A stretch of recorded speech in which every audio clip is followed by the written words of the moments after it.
Over to you, Jenna.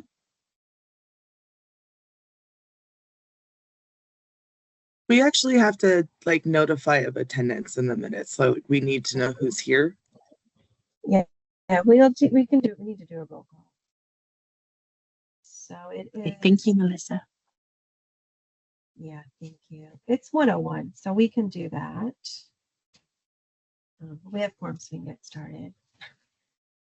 So good afternoon, everyone. How are you? I'm Jenna Weglarz-Ward. I am the current chair of the Nevada ICC, and my cats are just getting fed. Sorry. So I'm going to start with calling the meeting to order. We do have quorum at 1:02 p.m., but I also like to do a roll call. I'm going to go ahead and do that for Mary today. So I guess I'll start with myself. Jenna, I'm here. Thank you. Janice Lee. Sorry, I'm here. Yeah, I know, I saw you. Tracy Brown May. Okay. Brooke Yarbrough.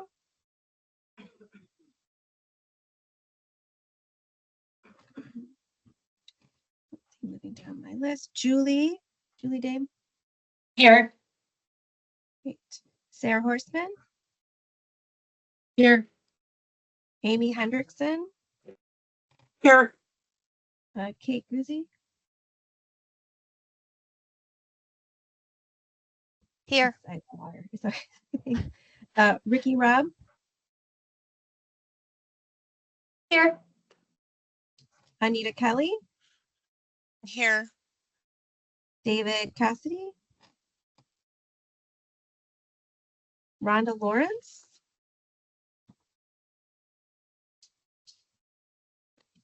Catherine Nielsen. I'm here. Great. Robin Kincaid. I'm here. Great, thanks, Robin. Is anyone here that I didn't list? That's our current roster. Hello, Ashley Dines here from the Children's Cabinet. My colleague Anna Villatoro and Tiffany Olivas invited me to be here to see what is going on. So this is my first time and I'm excited to see what it's all about. Thanks for being here, Ashley. So anyone who is not on the committee, please make sure that you've in the chat just listed your full name and your affiliation. We really appreciate that. Your affiliation could also be that you're a parent or a provider. So great. The agenda is posted here. Thank you for sharing your screen, Mary, I think. The next item on our agenda is public comment. So I will open it up for any public comment.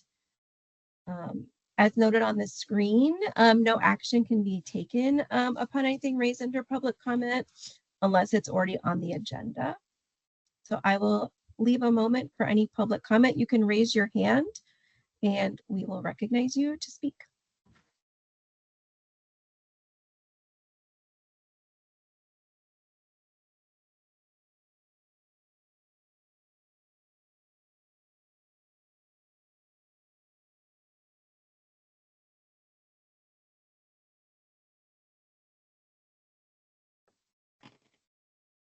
Hearing no public comment, we'll move on to item number 3. So item number 3 is to discuss just really kind of the expectations of the meeting. We welcome everyone here. We're very excited that everyone's here today as part of our council regulations and open meeting law. For most of the items here, we will start with any discussion points with the council members themselves. If there's anything that is included in our agenda that is open to either the public, we will open it up for public comment at that time on that agenda item. Or if the item is specifically presented by or requires input from any of our Part C or other state partners that are listed on the agenda, they may also provide that discussion. So we'll also ask that people, since we're in this virtual format today, please raise your hand to be recognized to speak. When you do speak, please state your name for the record so we have that. And I think someone say there. Yep. So during that discussion, we'll limit it to council members first and then open it up as appropriate otherwise. If you do have, if you are a member of the public attending, there is another public comment period at the end as well. In addition to if there's items on our agenda, which there aren't today, there are some opportunities for Part C staff to provide input during those agenda items. This also includes for future agenda items when we discuss those too. You can submit agenda items. We'll discuss them at the end of every meeting. You're also welcome to contact myself or Mary to request agenda items for future meetings. We will discuss another agenda item today, potential how we are going to work through our agendas moving forward in 2025. And it's really just an announcement today.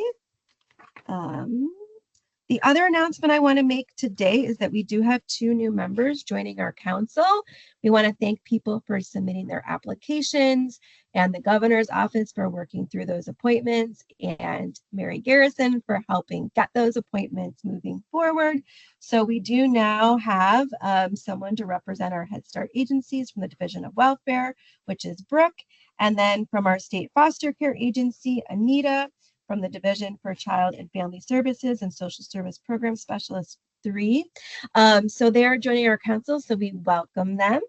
At our future meetings in January and February, we will ask our new members to introduce themselves and just give us a little bit more background about you as well.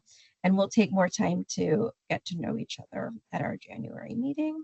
We do still have openings on our council. They are publicly posted on the state website that we will share with people. Additionally, we are working through some additional avenues to fill those slots, including the family parent representatives.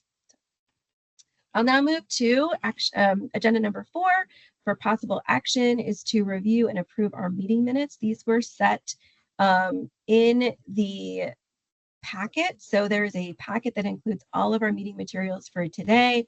It's about 50 pages long, and there are 3 sets of minutes that we're seeking to review and approve today. One is for April 30th. One is for September 11th. And then there's also one for our retreat that we did on September 11th and 12th. So I will entertain a motion we can approve these one at a time, or we can make a motion to approve them together. I'll entertain a motion either way if someone would like to do that.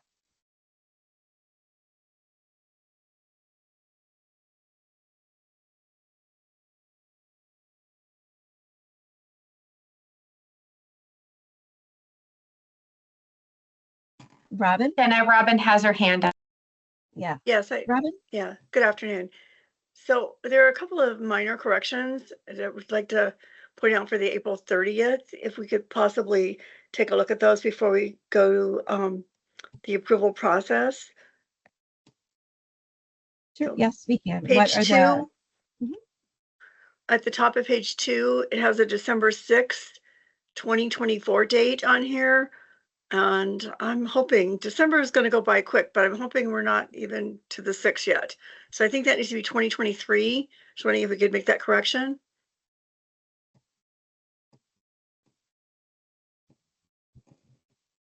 And then on page 4, kind of in the center of the page, it says, Lori Ann Molina Lovell addressed this question. I'm not sure what that means. I just wondered if there was any more clarification for that particular statement. And that's all the questions I have, or just questions.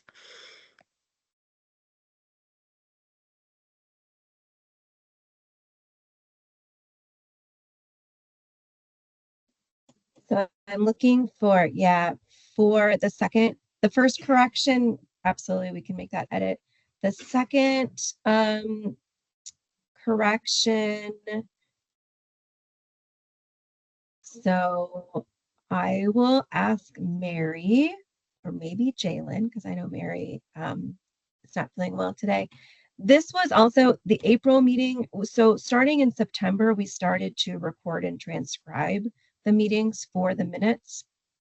So I don't know if we have additional detail at this time to add to that, but I will defer to Mary or Jalen that took the minutes. And Ricky, I saw you had your hand up, so you can go ahead while we're waiting for the Part C. Okay, so right under, and I have to abstain from April 30th because I was not, or the 30th, because I was not a member at that point. But I have a question in regards to right under on page 4, where Robin talked about Lorianne addressed this question. Then there's a piece that I'm not understanding the sentence. It says the Part C office offers leaving staff assistance in locating hiring providers and sharing resumes and letters. I'm not sure what that means. The offers leaving staff. I'm thinking leading staff, maybe. I'm not sure what it's supposed to be. Melissa? So this conversation that had happened was about when a provider was closing. And so this is about staff leaving a closing provider. And so if, so Lorianne answered Jenna's question, which was piggybacked on Robin's question. And so we do offer those staff assistants to make sure that like any of the rapport that we have with them, or if other community providers or state providers are hiring, then we can push those out as recommendations for new hires for staff. So since this was about a closing program, the question was, we don't have staff. Where are those staff going to go? And so Lorianne was able to address that. Okay. Yeah, I'm now remembering back to April of this conversation. And yeah, so the leaving staff is like the noun of the sentence, and we provide them assistance to have new hiring. Makes sense when you say that, Melissa, but not being in that meeting and in that conversation, it definitely threw me off. Absolutely. Yeah.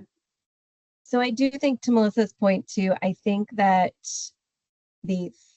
under that Lorianne addressed this question, the 3 bullet points are the answer to the question. Is how I'm interpreting it. Thank you. Lorianne? Thank you. This is Lorianne Molina Level for the record. We could remove the 3 bullets as they are under my name, and we could reword that to something along the lines of, for those staff who are leaving, comma, the Part C office offers assistance.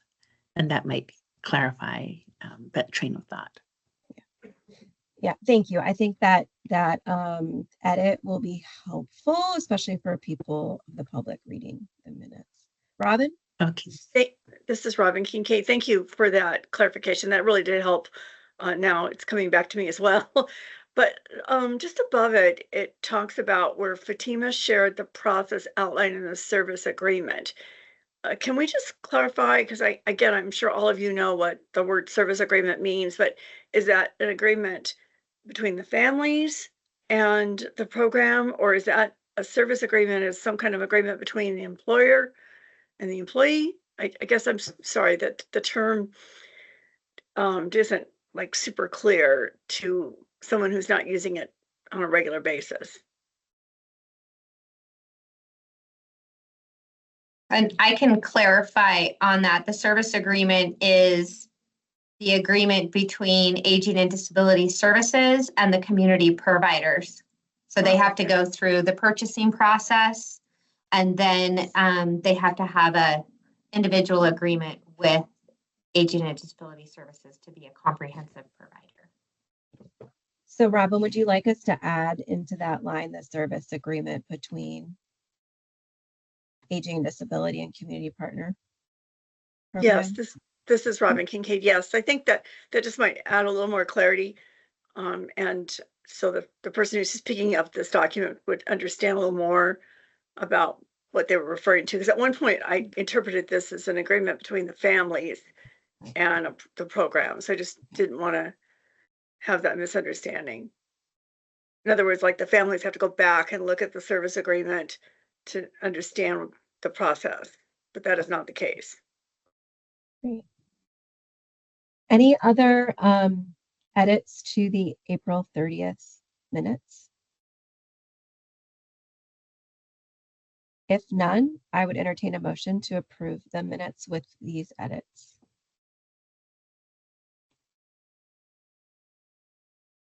This is Sarah Horseman for the record. I would second motion to approve the minutes from April I think 2024. we need an initial motion. So would you Okay, like then to make the let's initial scratch that from the record. This is Sarah Horseman. I motion to approve the minutes from April 2024. Great, thank you. Is there a second? This is Robin Kincaid. I'll second the motion. Great. Thank you. You'll get your turn, I think, Julie. There's many things to vote on today. So Sarah has made the initial motion to approve the minutes with those edits. Robin has made a second. Is there any further discussion?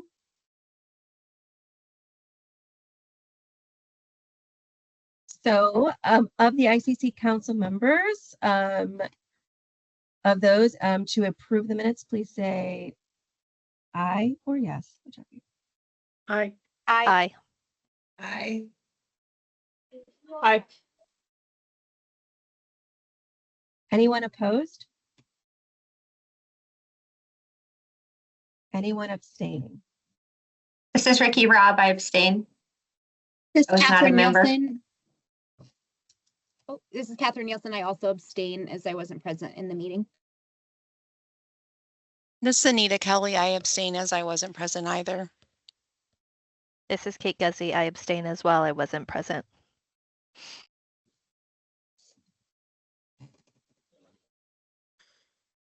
This is Let me get Janice Lee. Robin. I'm also abstaining because I was not at that meeting.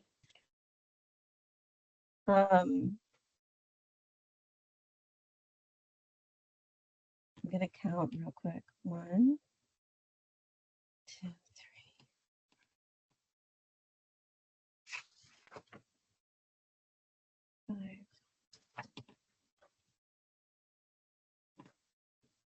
So I have a question, maybe for, I don't know, someone.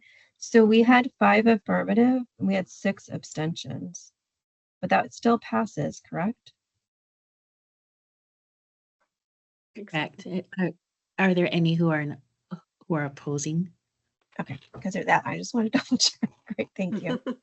The motion passes, minutes are approved. Thank you very much for that. We'll move on to the September 11th quarterly meeting minutes. We'll do them one by one just to make sure here. So I'll entertain a motion to approve these minutes.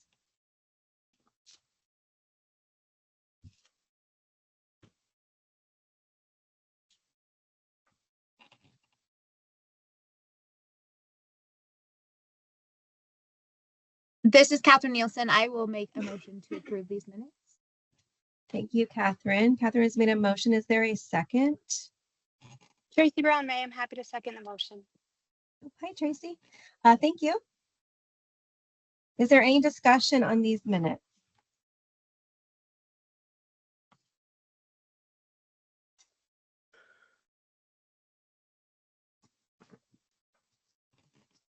Hearing none, I'll call for a vote. I'm gonna have you, well, Tracy's driving, so okay. All those in favor say aye, please, or raise your hand. Aye. Aye. Aye. Aye. Aye. Any opposed? Any abstentions?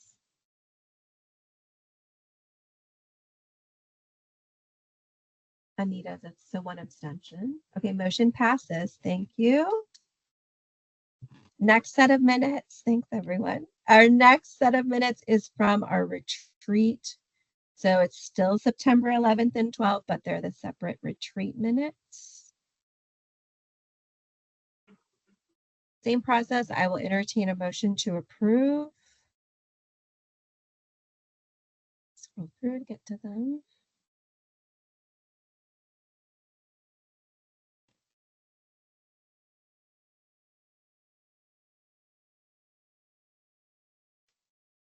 This is Catherine Nielsen. I will motion again to approve the minutes as stated.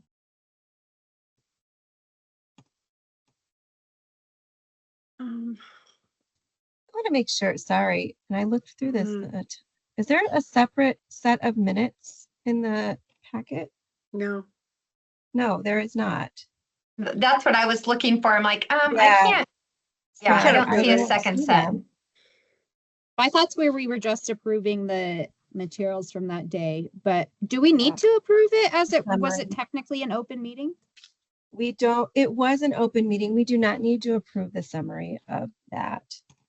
So I'm going to take back that we need to do that. Sorry about that. Is it possible to, this is Robin, is it possible to show the summary though, so we could see it? Mary, do you have the summary handy?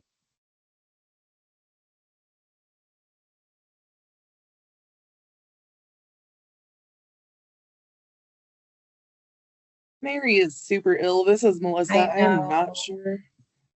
Oh, here we go. Okay, She's so, got it. there's the summary. Great, thank you.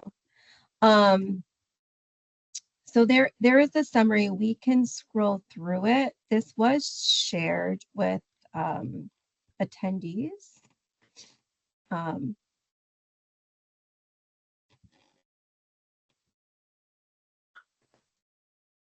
So this is the summary. We don't need to vote on it. It's just a summary. Yeah.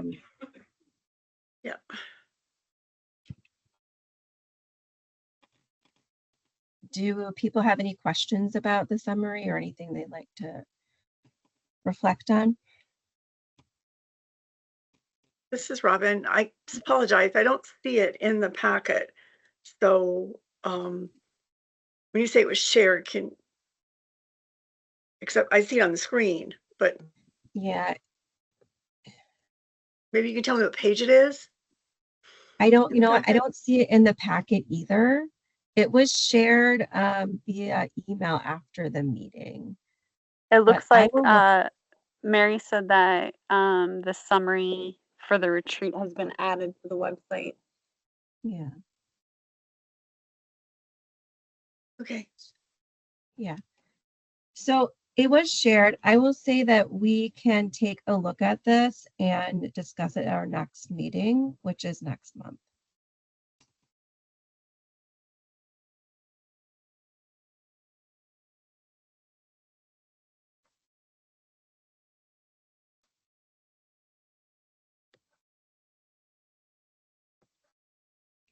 It was shared. Yeah, it seems like forever ago. It was October. I think we shared it. So I'm going to move on. So I will. So please, for any of the ICC members or any of the public, you can review that summary between now and we will discuss it briefly at the January meeting and then at the preceding quarterly meeting, which we're going to talk about next.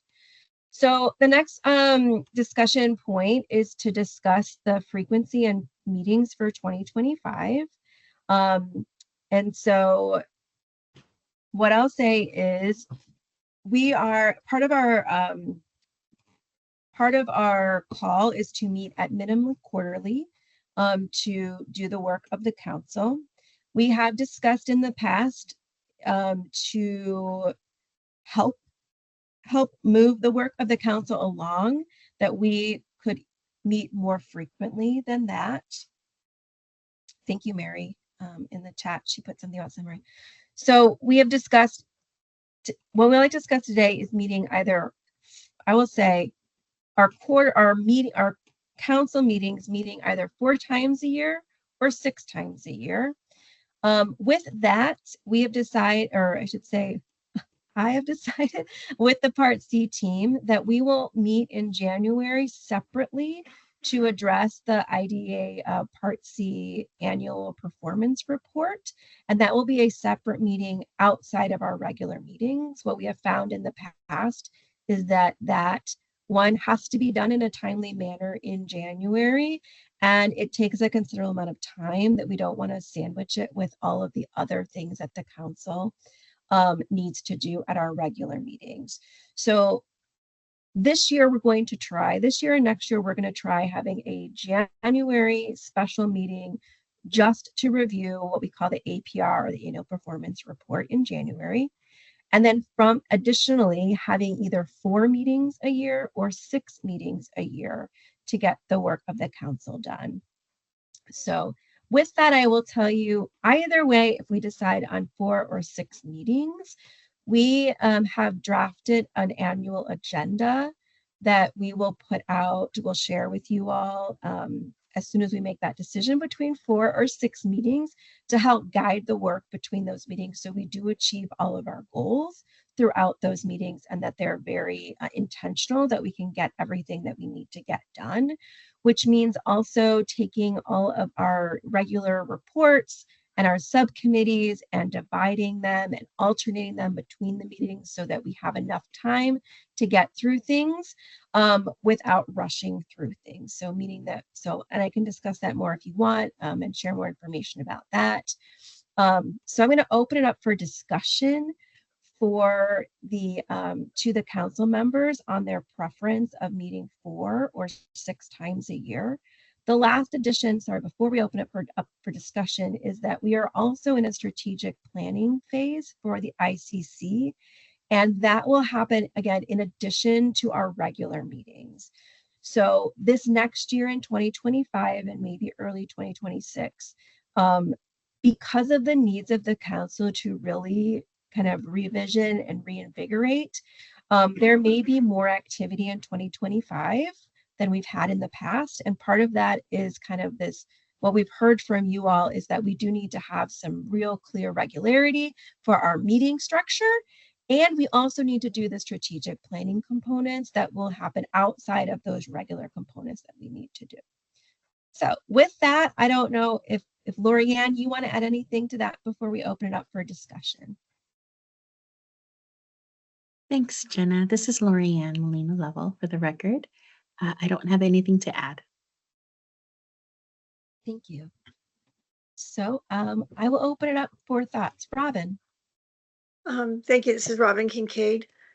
I agree that there's a lot of value in us meeting an additional time, maybe in the year 2025.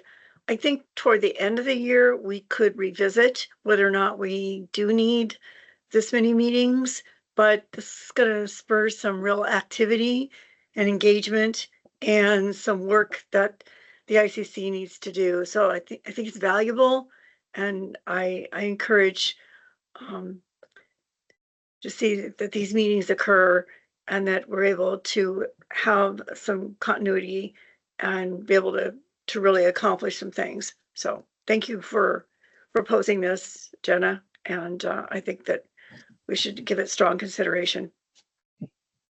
Thank you. Ricky? I also support increasing the number of meetings. I think for me, and I have a feeling others will feel the same, but we're also headed into a legislative session come February 4th. And I just want to make sure we take that into account, because not all of us will have the flexibilities that we may have in our even years. So just keeping that in mind for those 120 days. Yeah. Ricky, so that's February 4th. And I mean, I know it doesn't really ever end, but when is the real concentrated time? Well, it really just depends. So, you know, for someone like myself, I'm at the mercy of the committees and when we have to present. So we have budget and we don't have any of those dates yet. And someone like Tracy Brown May, she has to be there at all times. And so I think that that's kind of the challenge, is that each one of us has different responsibilities during those 120 days. So unfortunately, we don't necessarily know yet, you know, what the specifics are. Okay, thank you. Sarah? This is Sarah Horseman for the record. I also agree with meeting more frequently and getting more work done during our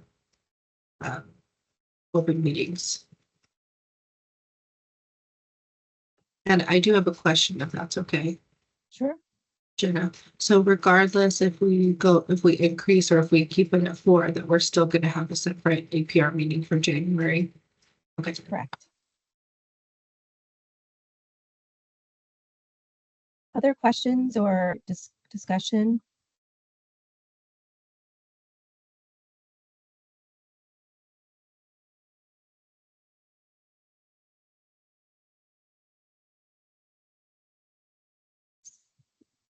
Hearing no more, I will entertain a motion on this issue. It sounds like the motion is that we will meet 6 times, let's say for 2025 for our ICC meetings. If someone would like to make that motion.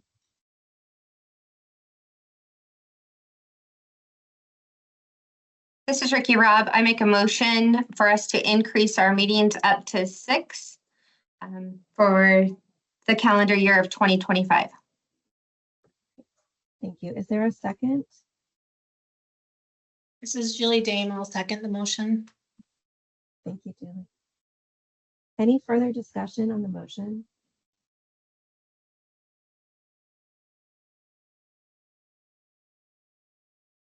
I will add my own discussion for a moment. I will say that we will try to identify these dates in January as much as we can so that people can put them on their calendars, and we'll have them established as soon as we can. Melissa? This is Melissa, Part C Data Manager for Nevada. When you're looking at the calendar next year, January, April, July, and December, it's best if those meetings are held after the 15th of the month so that you can have your quarterly data. Is that true for every month, basically?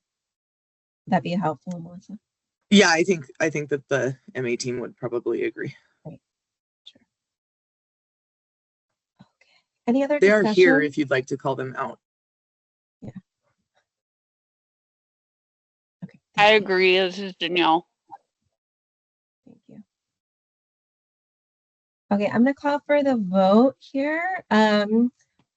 For council members, all those in favor of going up to 6 meetings for our regular ICC meetings for the calendar year of 2025, please say aye or raise your hand. Aye. Aye. Aye. Aye.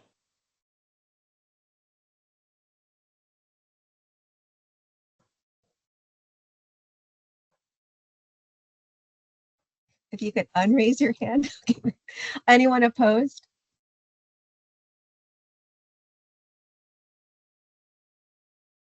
Any abstentions?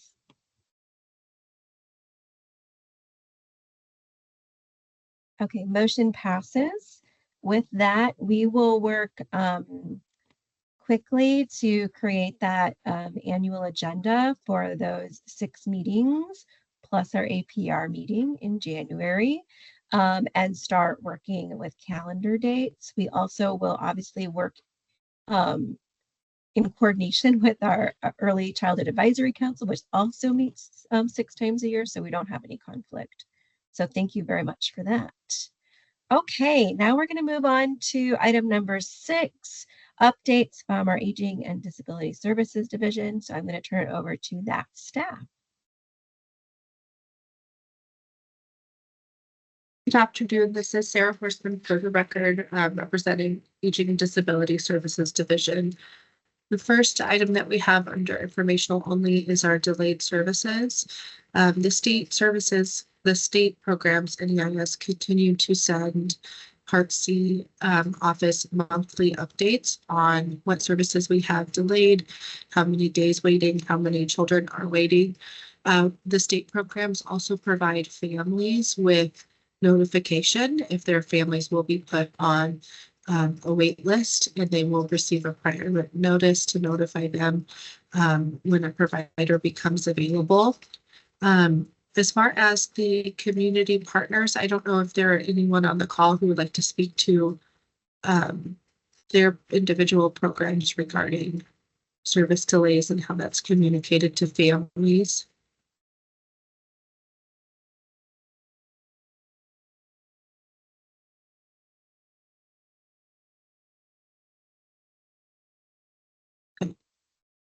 This, Go ahead. this is Dana Aronson from TheraPlay. We only have delayed services for vision due to not having a provider. So we are discussing with families and sharing a written letter with them so that they understand for that service or that they would need to transfer to a program that does have it available. Thank you, Dana. This is Sarah. Appreciate that.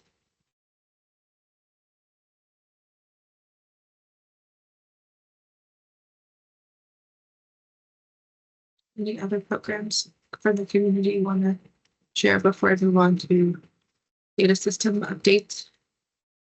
I'm happy to share for a moment, Sarah. This is Lisa with Capability. Hi, how are you doing? Yeah, we communicate with the families via phone call, also send a letter, an email, and we have follow-up communication once a month if they continue to be on the wait list. Thank you. Thank you, Lisa.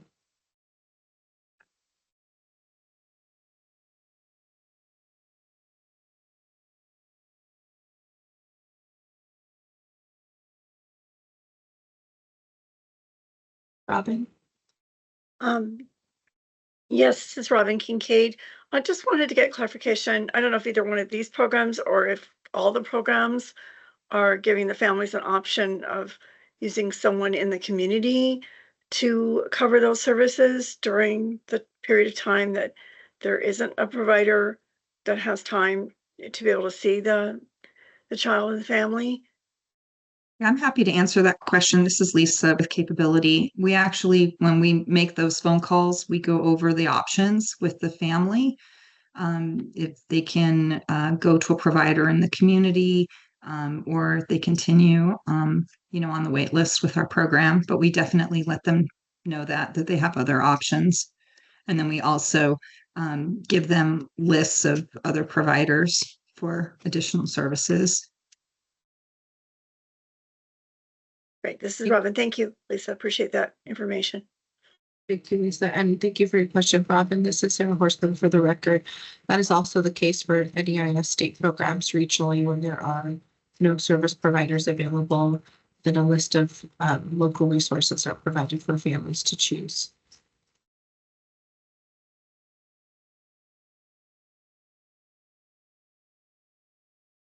Any other questions or comments regarding delayed services?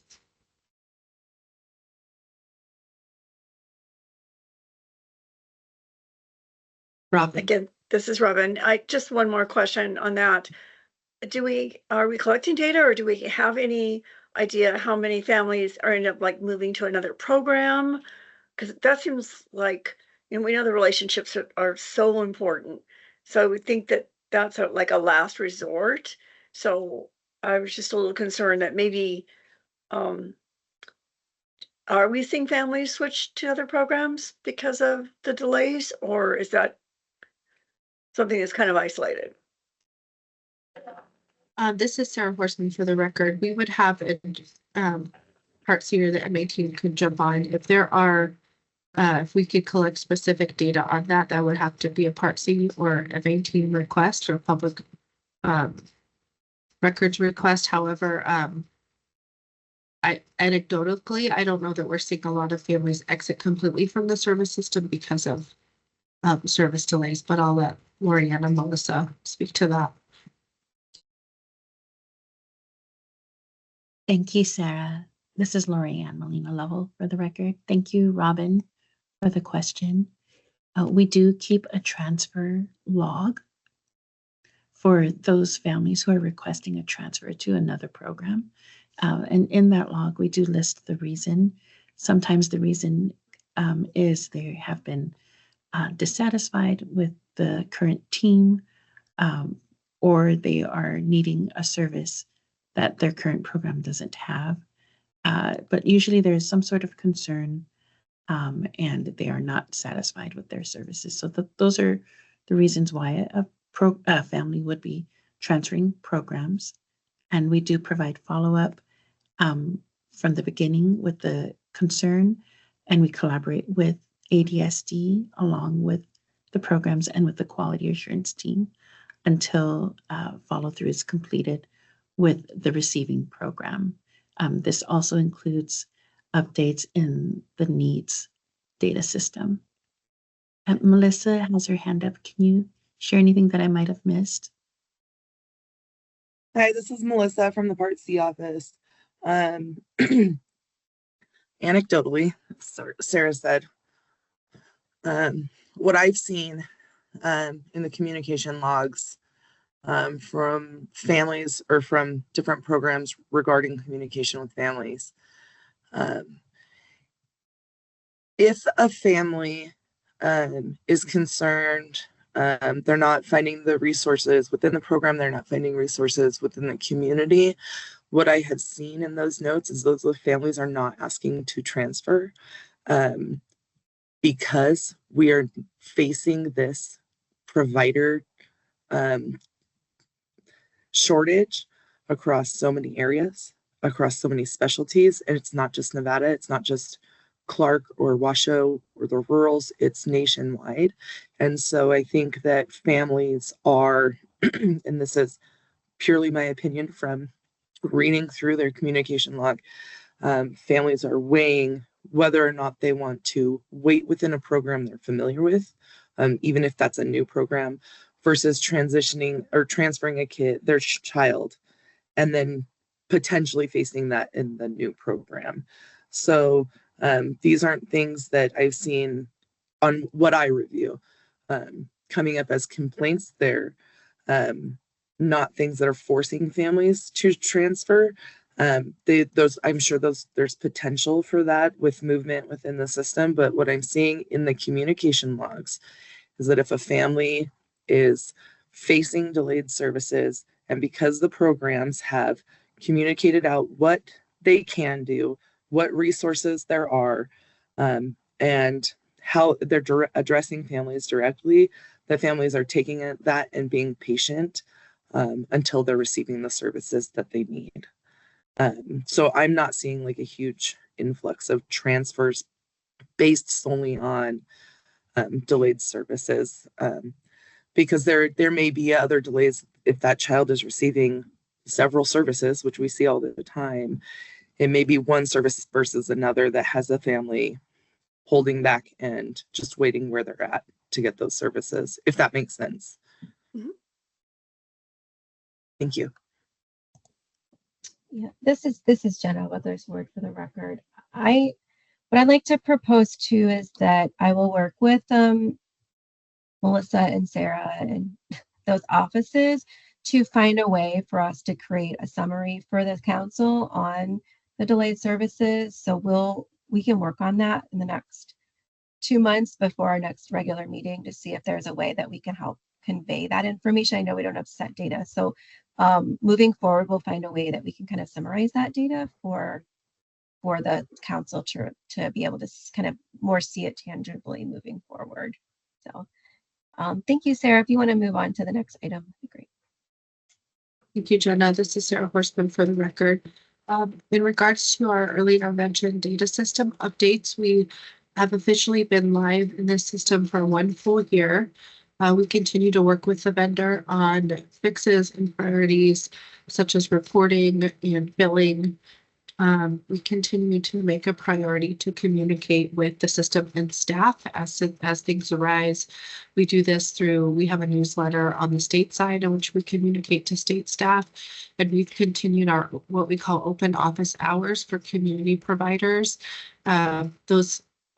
For the most of the year, we've had those every month.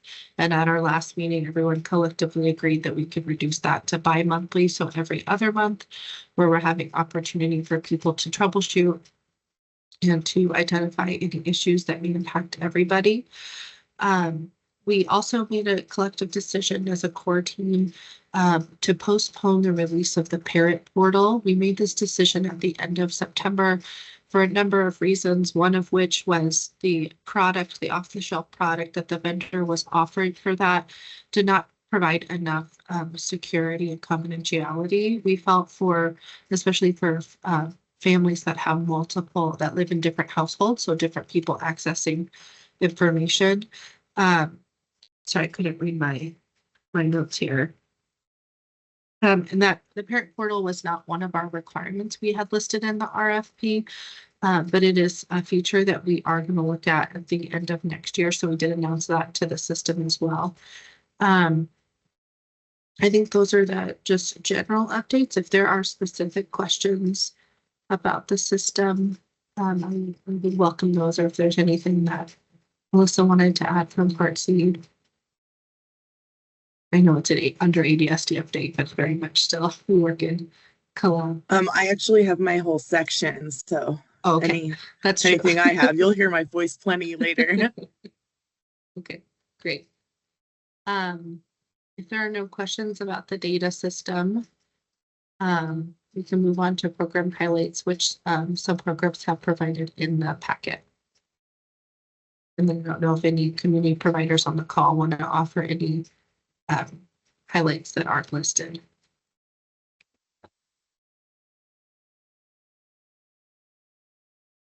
Jenna, may I ask a question? I thought those highlights were from. Okay, so those are for this meeting. I took them as, I'm really confused with the packet. Sorry, maybe it's just me. So those were for this meeting. I took those for a previous meeting. So it's October, you guys do this, you guys submit those for September and October for the December meeting. Is that right? Yeah, these are the, oh, go ahead, Lorianne. Oh, hi, Jenna. This is Lorianne Molina Level for the record. Typically for ICC quarterly meetings, we are reaching out to programs to share their updates within the last quarter. So it would be anything from August, September, and October. Okay. Usually that's the way we request. So we're like a quarter behind, like not behind, but yeah, it's like last quarter. And I will say moving forward with now that we're going to a 6 meeting structure a year, we will work with the programs on their updates that they'll provide to us. We're also going to at each meeting have a program or to provide a highlight at the meeting to highlight their program. So you'll see some changes to how we do the highlights next year. We're going to try some other things out so we can hear from the programs more directly and more often. I'd also ask that we have a consistent format that it's submitted in too. If we're doing the written highlights, just so that they're consistent. This is Sarah Horstman for the record. I was going to add that if there's specific information that council wants to see or hear from programs, that would help guide them in what to share.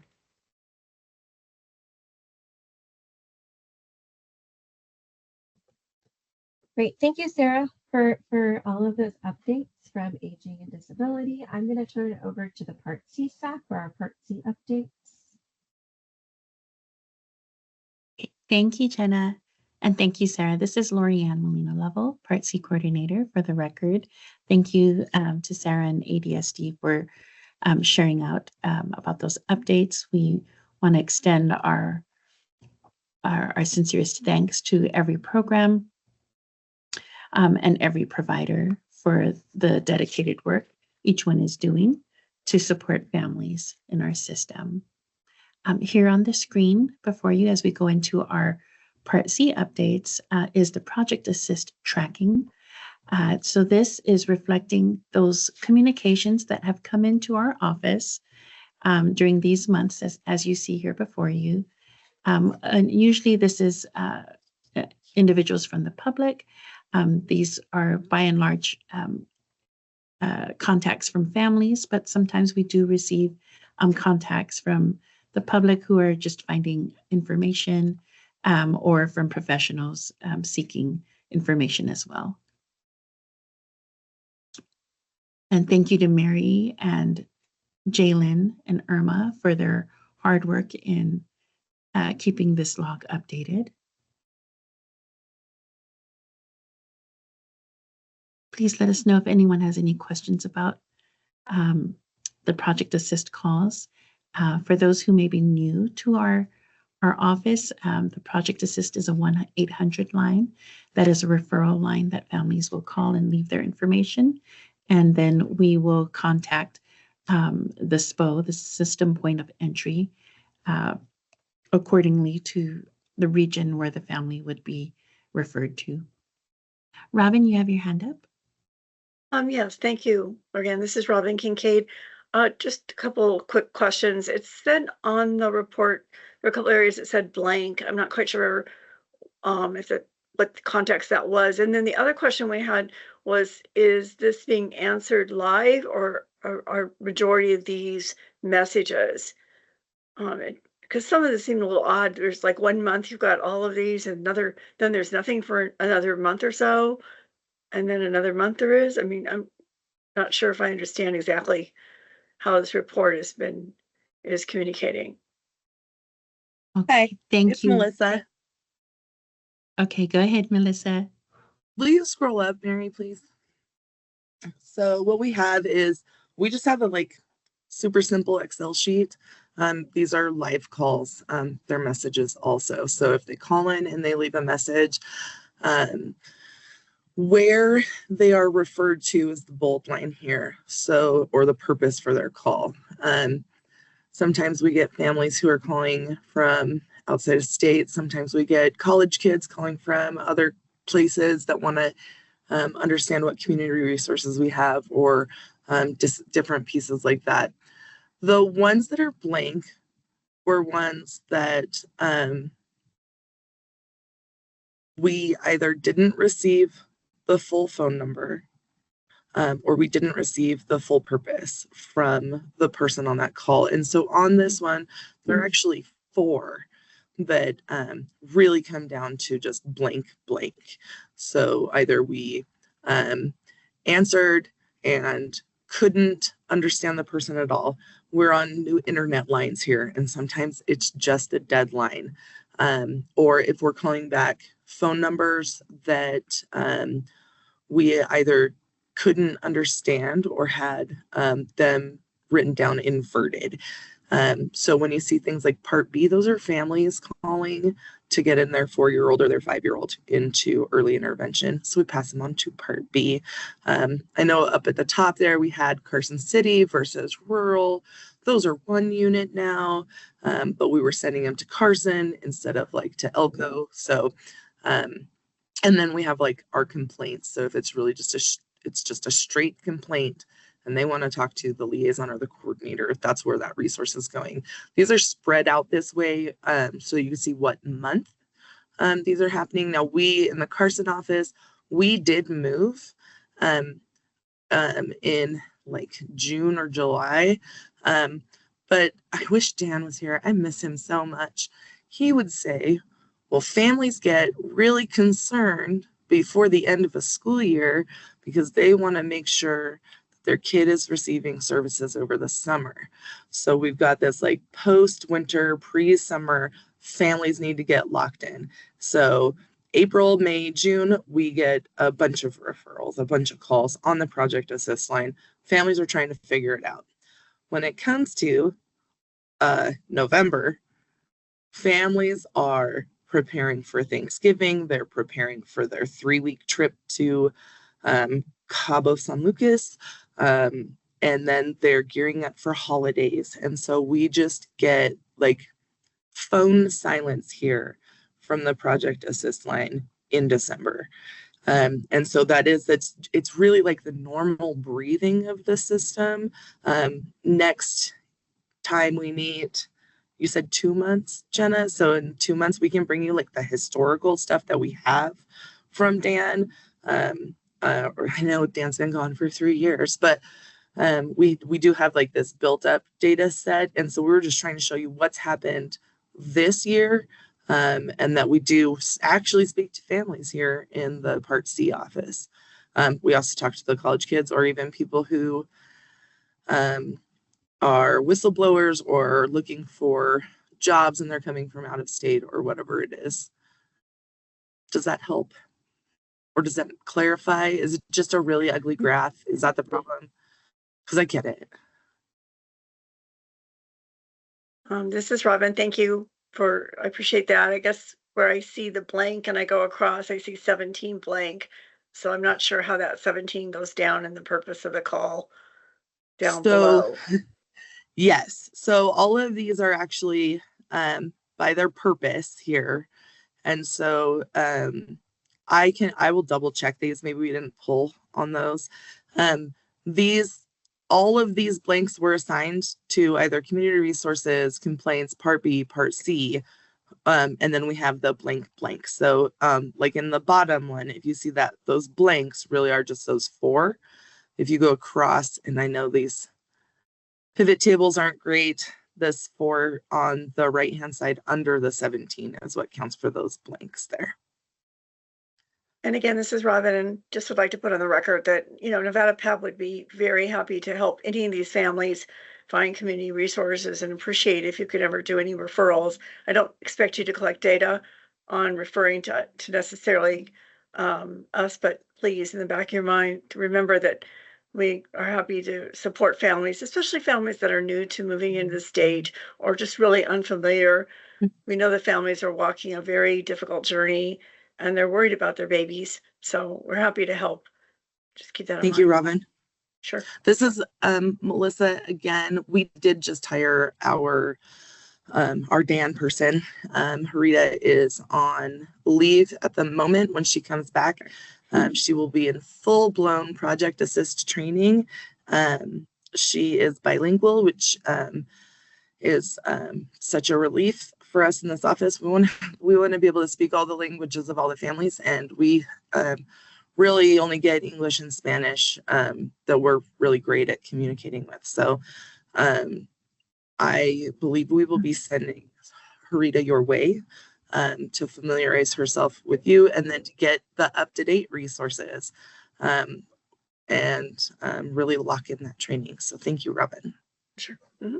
Yeah, thank you. This is Jenna Weglarz-Ward for the record. Yeah, I was going to ask if you wanted to announce that we do have a new person in that position for family support. What's the title of it now? The Family Support Resource Person. And she's great, and she's in the South, correct? Which she'll serve the whole state, I'm just saying, but she lives in the South. And she'll also be supporting, I've met with her and the ICC, one of our family support and resource subcommittee as well. So once she comes back and she feels like she's got some grounding, we'll start incorporating her more into the ICC. So we're very excited about that. So Thank I'm you going to very move much. us along. Yeah, Lori, if anyone want to go to the next I just wanted to add on that slide for Project Assist that some of the blanks are phone calls that have hung up. We still do track that someone called and was about to leave a message and then hung up. So those could also be included in that. I know that when I took when I did coverage for Project Assist during the summer, that I had a couple of those. Okay, and then regarding referring to Nevada PEP, I have personally referred families when covering for Project Assist to Nevada PEP, and Mary sent a message that she does as well. And if that would be helpful, we can start logging that, noting that down, and share that information with you, Robin. Thank you. Okay, thank you again for the questions. And Melissa, thank you. Alrighty. Let's see. So if there are there any other questions about Project Assist? And hearing none, we can move on to the complaint log. We usually have one of our liaisons share out about this, but we have the liaison who led this investigation was Jennifer Kellogg, and she was assisted by India Morgan. And India is on the call. India, if you would like to share out about this particular complaint, please feel free to come on mic. but very transparently there for you. You will see a brief description of the one complaint that came through the system in this past quarter, and the report was released before the 60-day time frame.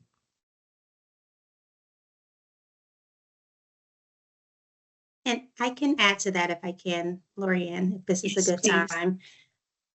Good afternoon, everyone. This is India Morgan for the record. This particular complaint, the allegations were that the family was dissatisfied with the discontinuation of services or the gap in services for 3 specific areas. It was speech services, special instruction, and occupational therapy.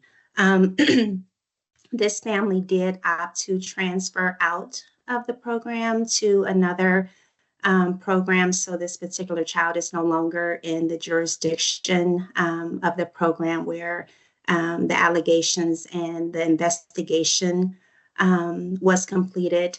As a result of the investigation, there were a number of compensatory services owed across all 3 services. And again, it was speech, OT, as well as special instruction. The new program that the program has been transferred to has picked up those services and are in the process of providing compensatory services to the family. And although the family is no longer with the original program, that program is under a corrective action plan and is receiving pretty intensive technical assistance from their liaison, Jennifer Kellogg, on, I believe it's right now a weekly basis, just getting updates on what's occurring, the activities that have been implemented in order to demonstrate correction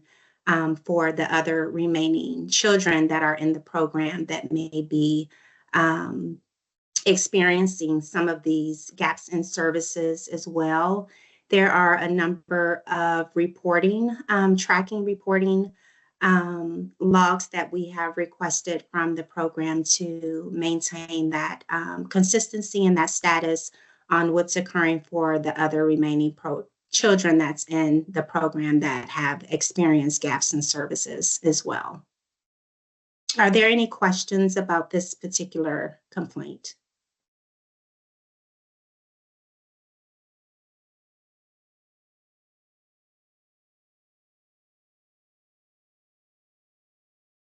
Okay, thank you. Thank you, India. Appreciate it. This is Lorianne Molina Level again for the record. The next point of information is the Nevada Early Intervention Professional Development Center, or what we fondly call the PD Center. And here before you, which you can also find on our website, is our most recent catalog or handbook, which outlines the several programs and series that have been offered at no cost to the EI system, greatly benefiting individuals who can either work toward licensure for the developmental specialist position or work toward renewal of their licensure with ongoing PD hours. We wanted to share some highlights for you. As of June 2024, in our EI system, with both state and community partner programs, we had 201 developmental specialists. Of that amount, we have had 40 graduates who have completed successfully the developmental specialist series of 6 courses provided at no cost, which are comparable to rigorous programming at institutions of higher education. So the 40 graduates out of the 201 current staff is a result of 19.9% of DSs who have benefited in reaching their positions licensure requirements. The outcome of their time with us is receiving an IDEA Part C alternative certification.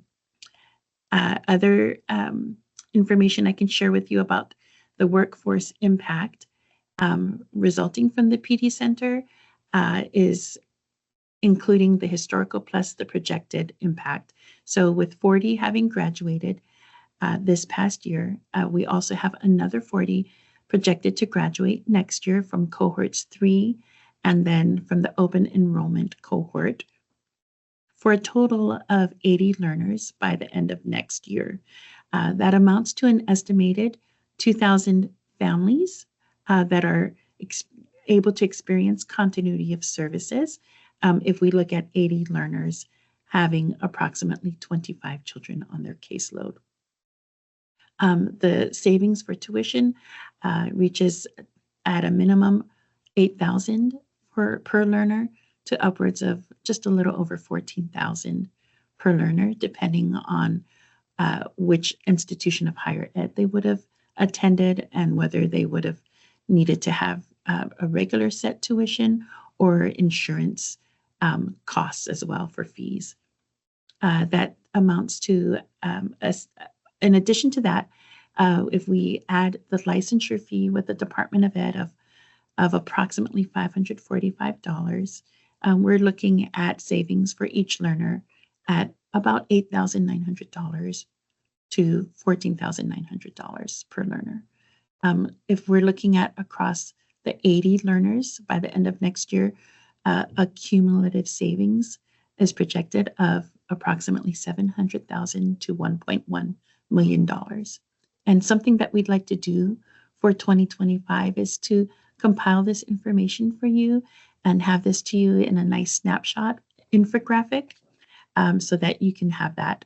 But for now, we do encourage you to check out our website where you can see not just the catalog, which Mary had just shown, but also our presentation, which we were very proud to do at an international level during September in New Orleans at the DEC, the Division for Early Childhood International Conference. You can see that link and then you can view the statistics that I had just shared with you, along with some other data that you might find interesting. And if there is any data that you would personally be interested in, or as a council, please let us know and we can look together as a team with our work group, which includes stakeholders across the state and across the sectors, working hard to provide PD to benefit those who are serving our families. Some new PD that we're looking forward to in the new year includes continuing providing series for ongoing PD. We had some this past fall that included EI Action Series, Reflective Leadership, Building One's Own Platform, and we have an Autism PD opportunity this week. Next year, we're looking forward to presenting opportunities to families to have support groups every other month virtually, as well as allow our learners to share their capstones with the public. And so there's just a lot of great opportunities. One of the other opportunities that is a little slow going, but we're working at it as much as we can with our developmental vision specialist work group is certification program for the developmental vision specialist. You had heard earlier from Dana from TheraPlay that they do not have a vision specialist, and that is the case for all of our community programs. And so our office, along with the PD work group, are working to improve the equity for our community partner programs, as well as prepare for any future vacancies with the state.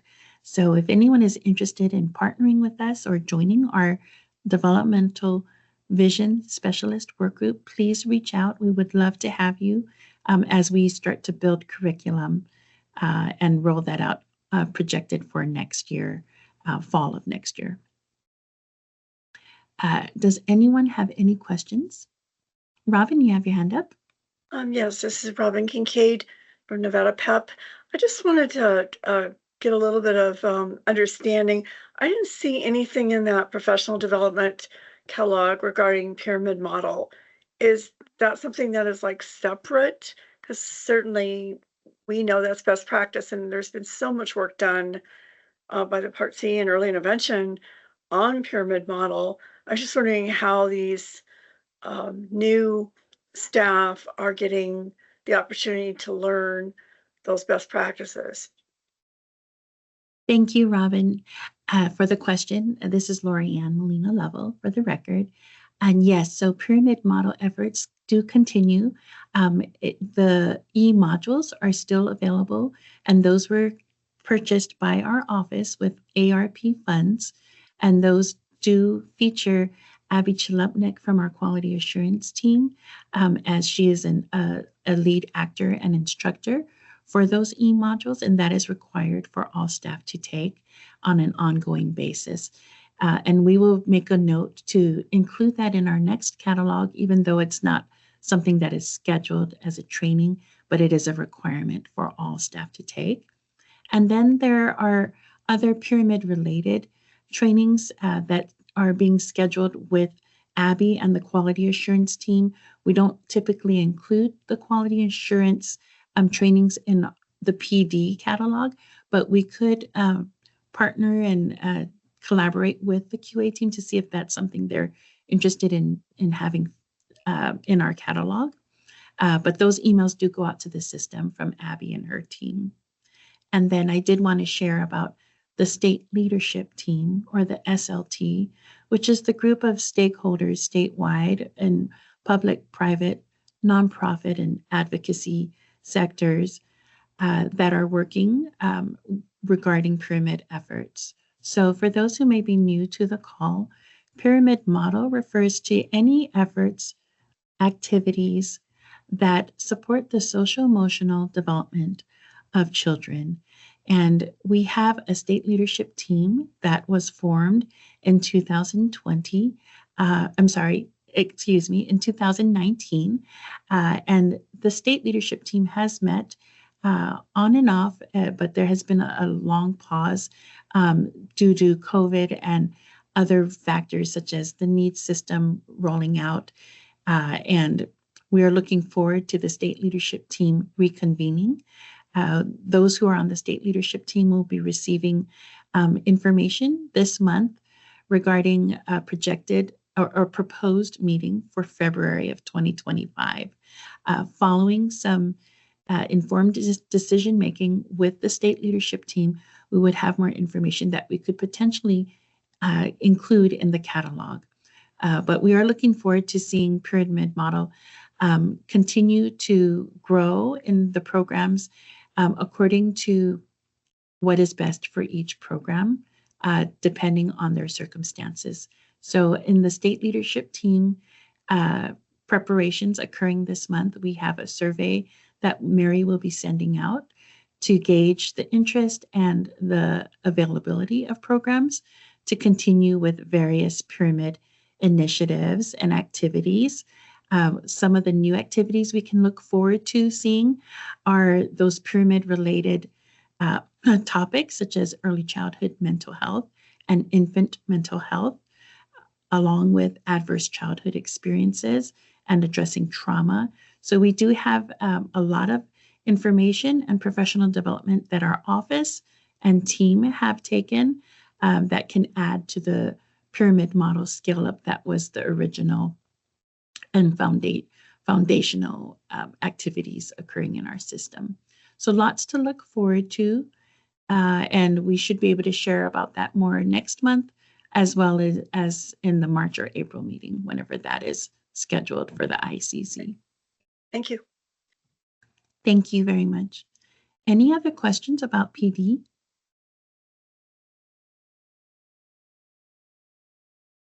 It was such an honor to travel to New Orleans to share out about the Grow Your Own work occurring in our state. And we want to extend our sincerest thanks to those who accompanied us on that trip. We had several individuals from the ADSD, NEIS, as well as community contractors that also participated. So thank you to all who have worked together to build this center. It has been a work of heart. It has not been easy and has proven to be although quite a difficult lift, a very fulfilling and rewarding experience, especially benefiting the learners, as I had mentioned. So thank you for your attention to the latest about our PD Center. And then the next point for this section is regarding our fiscal updates for the ICC budget. So as you may recall, and I should probably lead into this for those who are new on the call, our IDEA Part C office receives federal funding from the United States Department of Education, Office of Special Education Programs, or OSEP. And annually, they require that we complete a grant application and submit that in the spring. And so for the grant application submitted this past May, our office had designated or had allocated $20,000 toward activities and meetings for the Interagency Coordinating Council. To date, this funding, which became active as of July 1st and will go through June 30th of 2025, of that amount of the $20,000, the ICC has spent $2,863, and there is a remaining amount of $17,136. So the $2,863 were spent on travel funds for 3 ICC members of the that were not state employees, but who are on our ICC and who had traveled from Northern Nevada to the retreat in September in Las Vegas. I want to thank our new fiscal manager, Ryan Perkins, and Mary for compiling that information for us.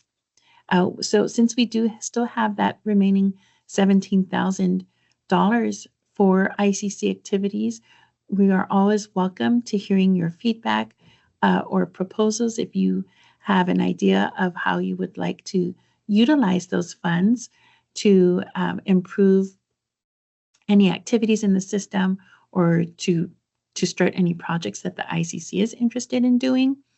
And as we had heard earlier, we do have a new family resource specialist who is our AA3, Horidolith Vasquez Castro.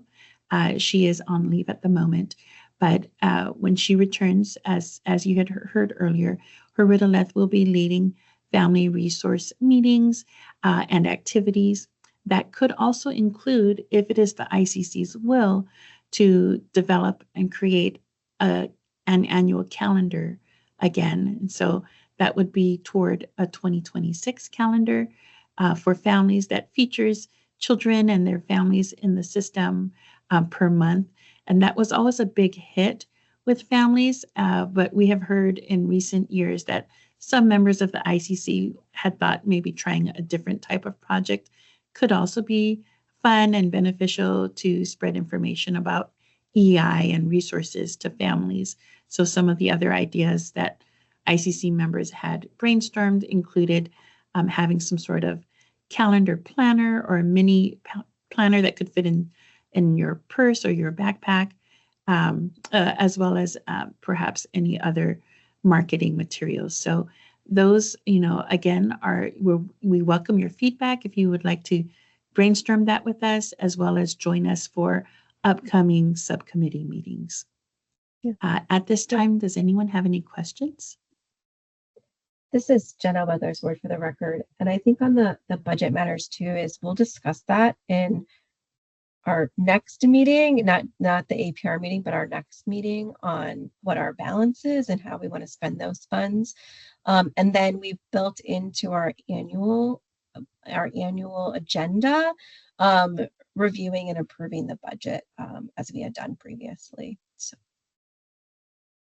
But if you have ideas, you have ideas and you can't hold them until next time we meet, you can always email them to me, Mary, or Lori Ann, as we could collect those in between meetings. Thank you very much, Jenna. This is Lori Ann Molina Level for the record. And the next section will be led by our data manager, Melissa Sladen. Yeah, so Melissa, before you start, I just want to, I recognize that we do have a long meeting today. And so if you do need to go off camera to stand up or take a quick break, you can do that. So we won't take a formal break, we'll continue through, but if you need to step away for a moment, just let us know. You'll be back, be out for a moment or two and come back. But I'm going to hand it over to Melissa now to talk about our target setting. Can we take a formal 3-minute break so Melissa can use the restroom? Oh, yes. You know what? Because Melissa needs to take a break. We will take a 3-minute break, but I do want to keep us tight to 3 minutes. So it is 20. Oh, we're on the same time zone. So it is 2:21. We will start back again promptly at 2:25. So take a moment and we'll see you all in a couple minutes.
Hi, everyone. It's 2:25. So if you are back, if you're a council member, could you tell us you're back? We'll need to redo. We'll just take attendance real quick I'll make sure I see everybody.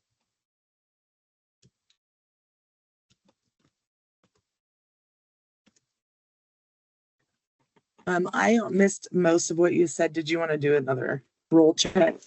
I just want to make sure everyone's back.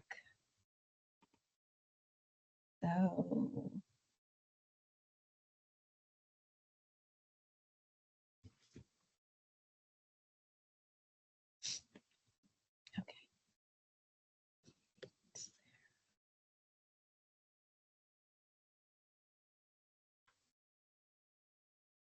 I'm just going to do a quick roll call to see who's back or not, because not everyone's on camera, which is fine. So Jenna, I'm here. Janice, are you back? Yes, I'm here. Thank you. Okay, Tracy.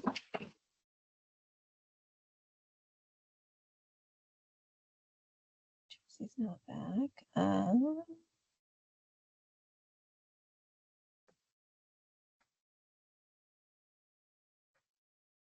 Julie? Yep, here. Great, thanks. Sarah? I see you, sorry. Amy? I'm here. Great, I see Ricky. Kate had to step out for a minute. Anita?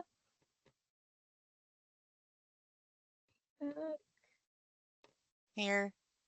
Okay, great, thanks. Rhonda?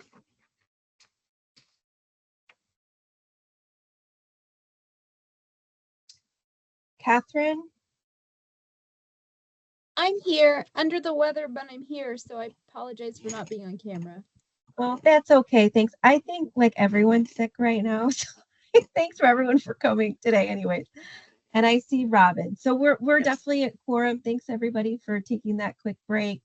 And I appreciate you. And I will turn it over to Melissa for our target setting. Thank you, Dr. Weglarz-Ward. My name's Melissa, just so that the Teams translator will pick that up. Excuse me, transcriber.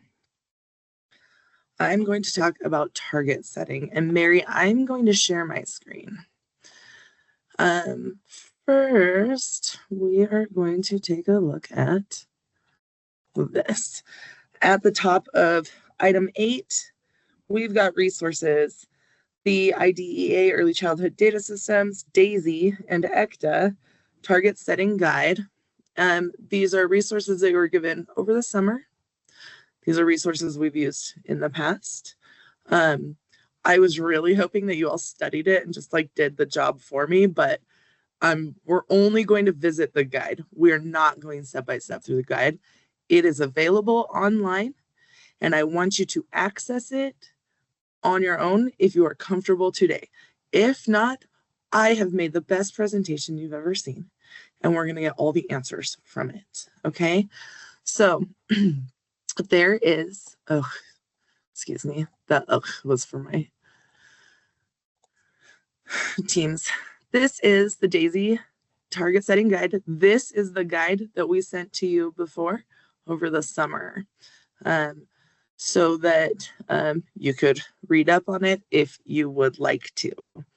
I mean, you can read all about its purpose and that sort of thing. We've got target setting for 2, 3, 4, 5, 6. This B here, that's part B, B6. That's not us. C9 and 10, and then C11. We are not B17, we're not B7. So when you see those in my presentation, all the extra C's you're seeing, that was so that I wouldn't overwhelm Kate, our Part B coordinator, because she's doing the same thing as we are, I'm sure. Another part of the target setting guide is there are indicator specific guidance for 2, 3, 4, 5, 6, 9, and 10, and 11. 9 and 10 are not in my presentation. We've never even hit a mark to be able to report that we're close to a target. Like we'd have to be over a certain number, and we don't ever get there. So we don't have that as a target. We haven't had to set a target. It's one of the many OSEP rules. There are questions down here that I think that we will see, like reviewing trends. Were there changes made to the baseline? How do the last 3 or 5 years compare? And then like what factors are we looking at? And that's just for C2. But if you go to your target setting guide for DAISY, that's on the left-hand side in their toggle menu, indicator specific guidance. And then we have the other piece is the Universal Technical Assistance for Federal Fiscal Year 20 through 25. And in here, just you know, the last time we set targets was a few years ago. No one really cared for the way I set it up because it was very much number nerd stuff. And so I hope to present this to you in a logical and clear manner. If you get overwhelmed, please stop me. I did go through this with my staff or with our Part C staff, part of them this morning, and no one ran away or yelled at me. So I think that we'll be in pretty good shape for this. But OSEP recognizes that COVID-19 made an impact. So that was for 2022. States are allowed to revise their baseline data, but are required to provide an explanation for the revision. And baseline data would be revised when there's a change in methodology or data source. Our data source has not changed. We are still pulling our information either from records or from the system of record. The name of the system of record has changed. Does that make sense? The data source has not changed because we're pulling it from our data system for a lot of these, or from comprehensive monitoring. Are we good with that? Okay. So we're required to set targets that show improvement over the baseline. When we did this in Federal 20, I believe that we looked backwards, we looked at baseline, and we realized that there were some that had never moved. And so we did start to push those targets up. And now we're going to relook at those same targets. And then this last piece from this technical assistance resource, which is item 8B. So for natural environments, resolutions, mediations, targets should not drive a specific outcome. For natural environments, an IFSP team, including the parent, has to make those service setting decisions based on the kid's needs and not being based on a target. So I just want you to pin that in your mind. We're going to go into natural environments right away. When we look at it, though, I think we're getting very close to 100%. If the intent by OSEP were to have 100% of services always in the natural environment, they would make it a compliance indicator at 100%. They would set that target for us. We have the freedom to set it for ourselves.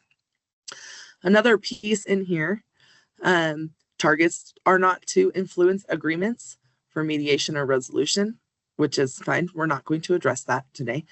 And that we want to measure not less than 95%.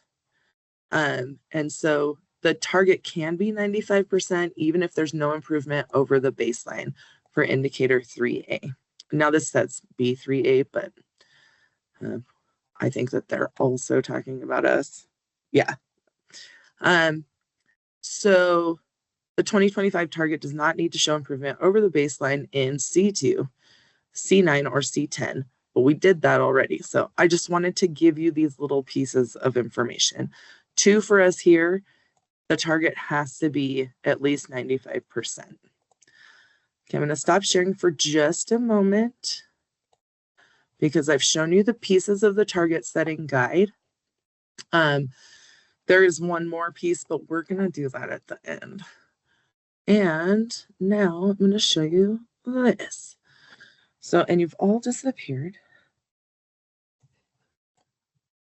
Come on, there we go. Okay, target setting. Little computer. All right, for natural environments, our baseline year was 2005. Can anyone remember what they were doing this day 20 years ago? The baseline data were 98.5%. Now, we had to show improvement over baseline data. This is the one that says that the target has to be at least 95%. That gives us that 5% wiggle room for families to make certain decisions. I've included on here pieces from the APR. They have like how it's measured, what numbers need to be used, what your data source has to be. So I've included pieces of that for each of the indicators that are on item 8. Also, I was only given an hour for this. So if I start speaking too quickly or I stop making sense, I will need someone to stop me. So This is a results indicator. It's not 100%. Those are compliance indicators. Percent of families who primarily receive intervention services in the home or community-based service settings. This does not say all services all the time. It says primarily. It's the child count and settings data. So these are December 1 kids. And then to measure it, like I put the math problems in there because I know secretly you're all really into data. So these are the number of kids with IFSPs who primarily receive early EI services in the home or community over all of the kids in with IFSPs. So these are data that you have seen 1,000 times, believe it or not. I simply took the targets and the data reported out of the APR, and I put them here for you to see. So the blue line is the target that we set for ourselves. The lines across, the numbers across the bottom, those are federal fiscal years. That's the federal year that we're reporting on. So right now, we're going to, in January, approve, hopefully, certify the federal fiscal year 23 data. So when we look at data and targets from 2017 to where we are now in 2023 for reporting, or 2024, because December 1st was Sunday and I was able to pull the reports for that and to look at those data. So that 2024 has an asterisk because it is preliminary data. There are still cleanup and corrections that will need to be done for those. Some of it's just identifying that I have the correct information. The 96.00 was our original target. I believe that was our target for forever. Our baseline was 98.5. We had to bring this up when they said that we needed to at least show some difference in our target setting. What you're seeing here is from about 94.5 to the data sitting just under 100%. So this is a very small swath of percentages range that we're looking at here. And I want to open this for discussion. The reported data are in orange. Those are the top line, and hopefully you can read everything. But these are all data that were embedded through in your APR last year. And these are the same data that are in the portal now, except for the 23 and 24 data. When I look at these and I think about my children who are typical children and the struggles that we have just being in our own environment or trying to be respectful of other people's environments. I cannot imagine 100% of any of their time being in like the least restrictive or absolutely natural environment. I understand I'm talking about typical kids. For these families, I think we're putting too much pressure and pushing the state to having that 100%, like 100% natural environment really is best practice. There's a reason this isn't a compliance indicator. I don't think it's realistic to lock us into this continued growth. When we get over like a 98.5, I think that we're really pushing ourselves. 98.5 would put us at setting our target to match our baseline data. Jenna? Thanks, Melissa. I wanted, if you could also describe, especially for some of our newer members to our council, what would be non-natural environments that children be receiving services in, so people understand why we might not be at 100%. So there are only 3 options for settings when it comes to OSEP. You're either receiving services in the home, in the community, or other. And other is what they consider not natural environment. So that would be like if I only see a physical therapist in the clinic or in the program. A natural environment is a place where you're going to find typical children. And so it's anywhere a kid should be, whether that's the park or Starbucks or the grocery store. You know, kids have goals in grocery stores. And so those are all community. So those you have your home, which really is like top notch. Kids in kids environment, kids exist in that environment. They've got their own resources. They're surrounded by their supports. And then we have community, which is that next layer out. And then other really is what I think of with other is more of a sterile environment where really kids don't exist, or where kids with only kids with disabilities exist. Does this make sense? India, did I say it wrong? No, you're doing amazing, Melissa. I would like to add, this is India Morgan for the record. There is one particular service that is kind of the exception to the rule, where it's audiology services for those audio assessments that are completed in the clinic. And the reason we know that it will be completed in the clinic is just because of the equipment that's required in order to complete a comprehensive and valid audio evaluation on our kiddos that cannot be transported into the home. And so those are already automatically taken from the count. When Melissa pulls the December 1 count every year, those are automatically pulled from that count for any of those services that were provided. Another example of an appropriate justification that would be provided from a program for a family if there is safety concerns in the home.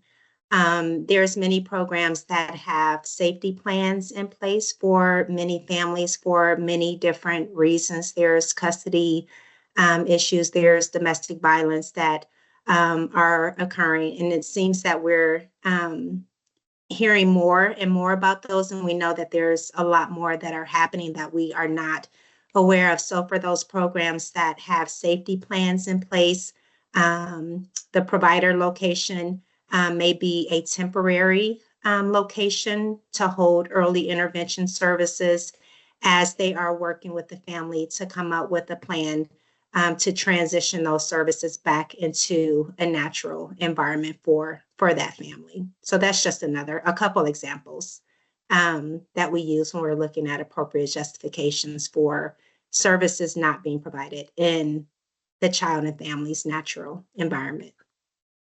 Thank you.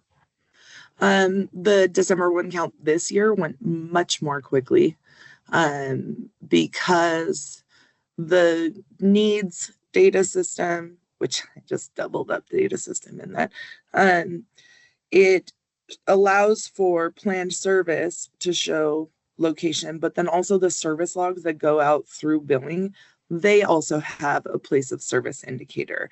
And so we are able to see that even if the planned service was for home, we can see those instances where it's happening in the community or other.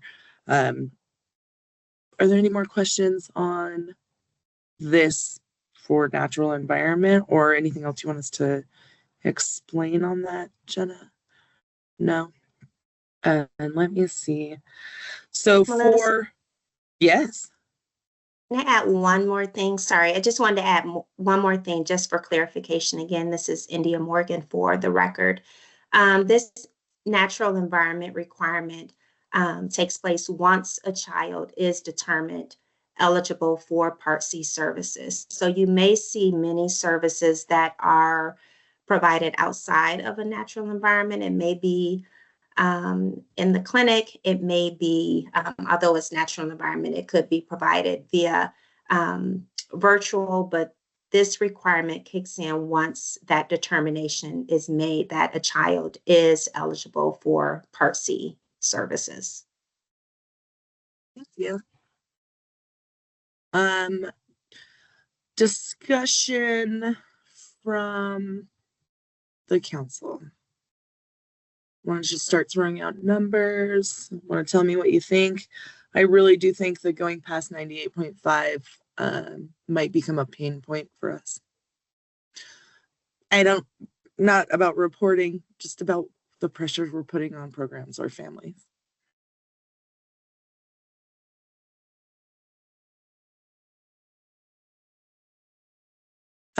Would you like to think about it or go to the next one, think about it, and then we'll come back?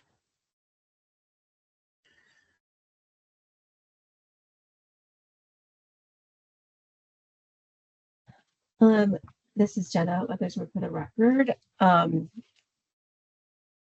So I think, so Melissa's intention is that we will pick a target, right, for yes, our annual report.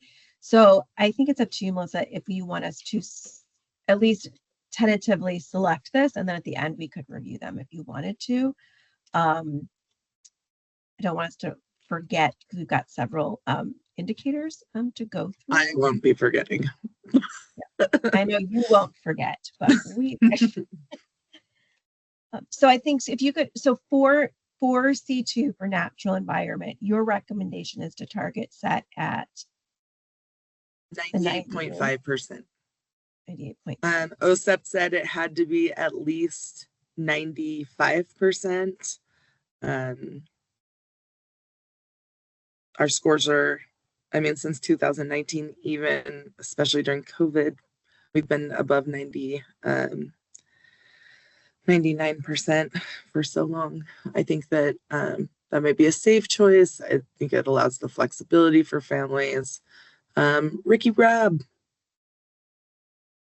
Thanks, Melissa. So can you help me understand when you say you feel it's a pain point at that higher percentage? What do you mean by that? I mean, is it to where like compliance we start to see compliance issues? What is that?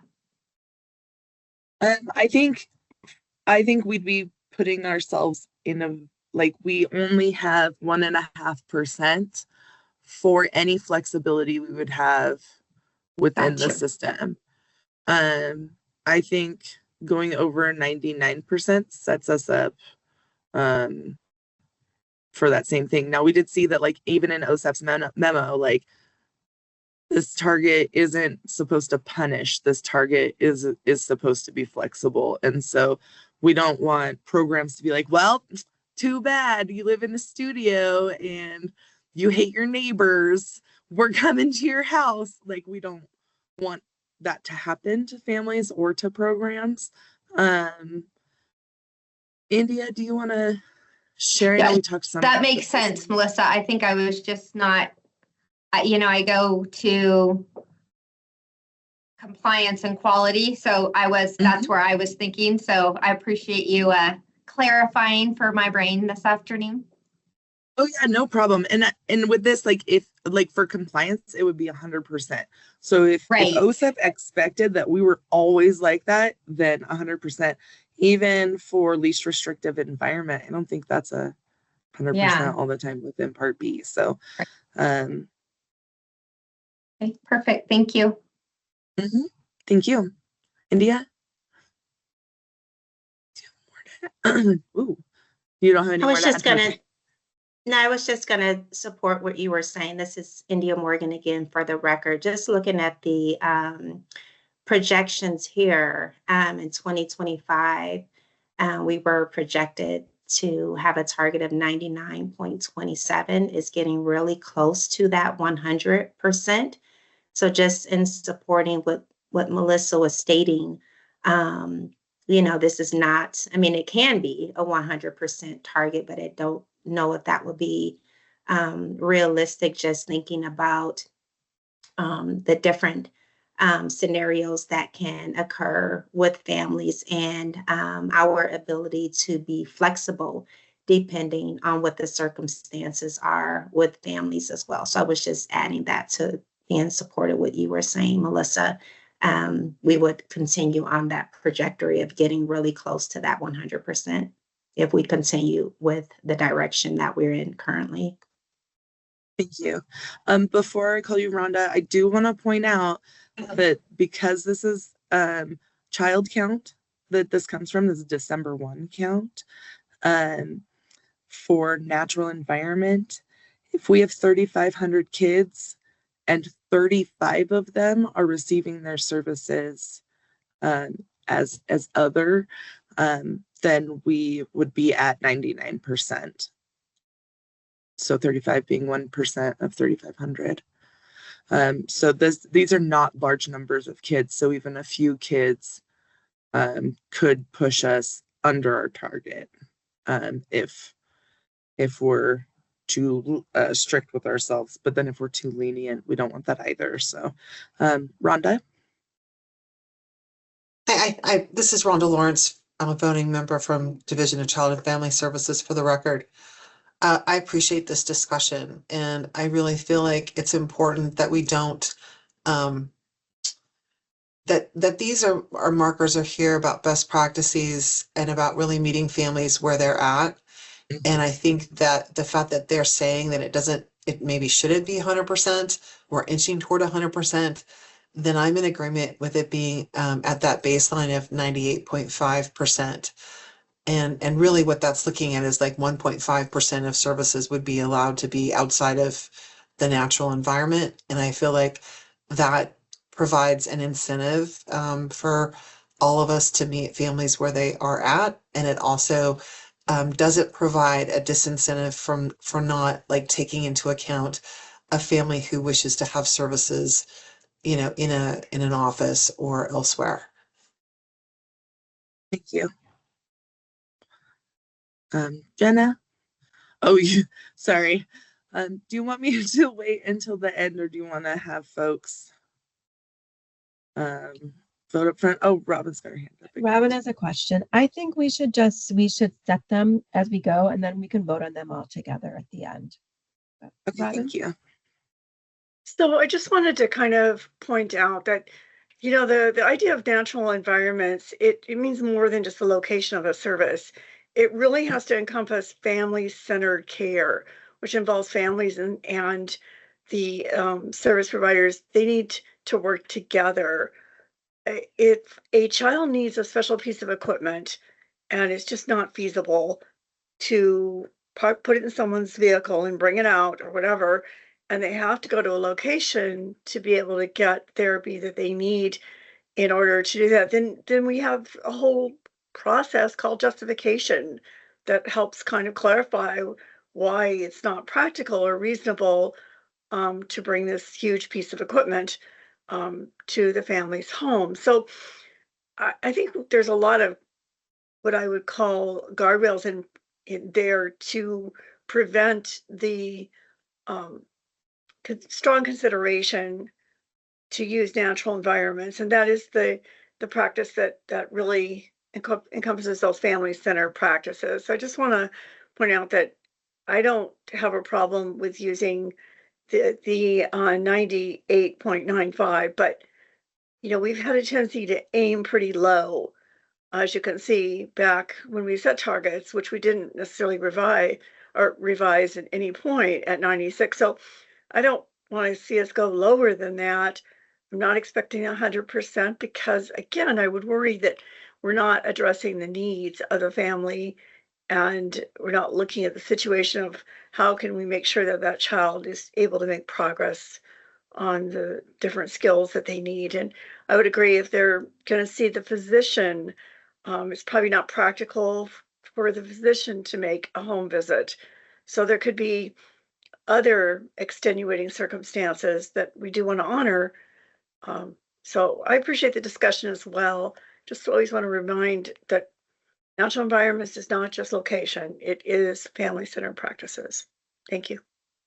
Thank you. And this is one of the only indicators that family reason doesn't change the data on the APR. So for some of them, like, I can't even think of one now, or which one. So we'd have number X, and then it goes over Y. But if you put in Z down here, which are those family exceptions, like for transition planning or transition meeting, those change your numerator to increase that number. This report piece does not. This is just straight like what is in the natural environment out of all the kids that are being counted on that day. So I do appreciate that. And we do read the justifications for these also.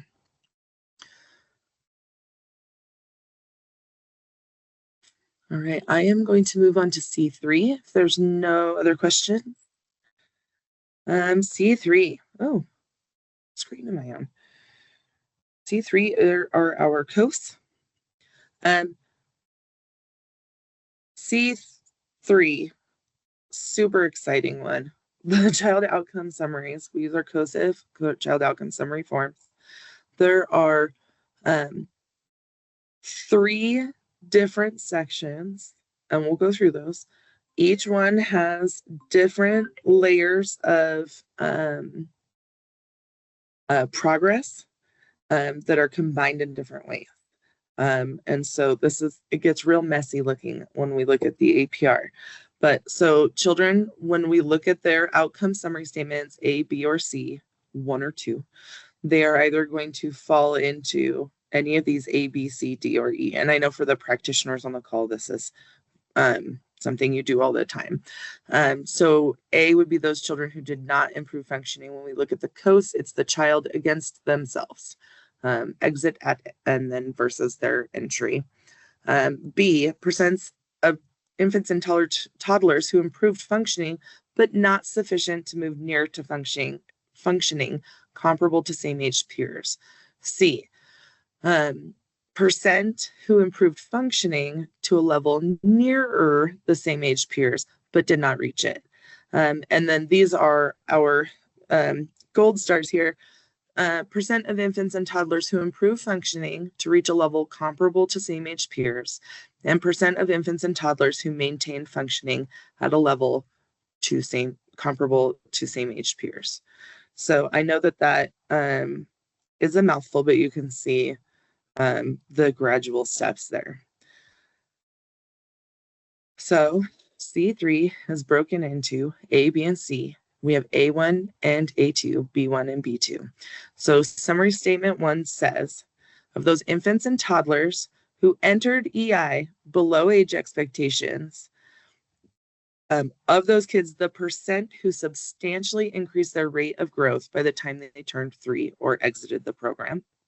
And here's the math problem that OSEP has given us to figure that out.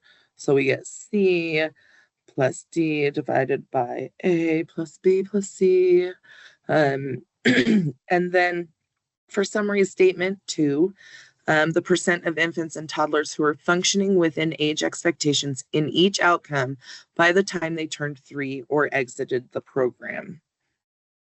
And the math for that. I know that seems like a bunch of stuff you don't need to know, but we're going to break it down. C3, A1, so summary statement 1 of A, outcome A for indicator 3 in part C. Positive social emotional skills. And then these are including social relationships.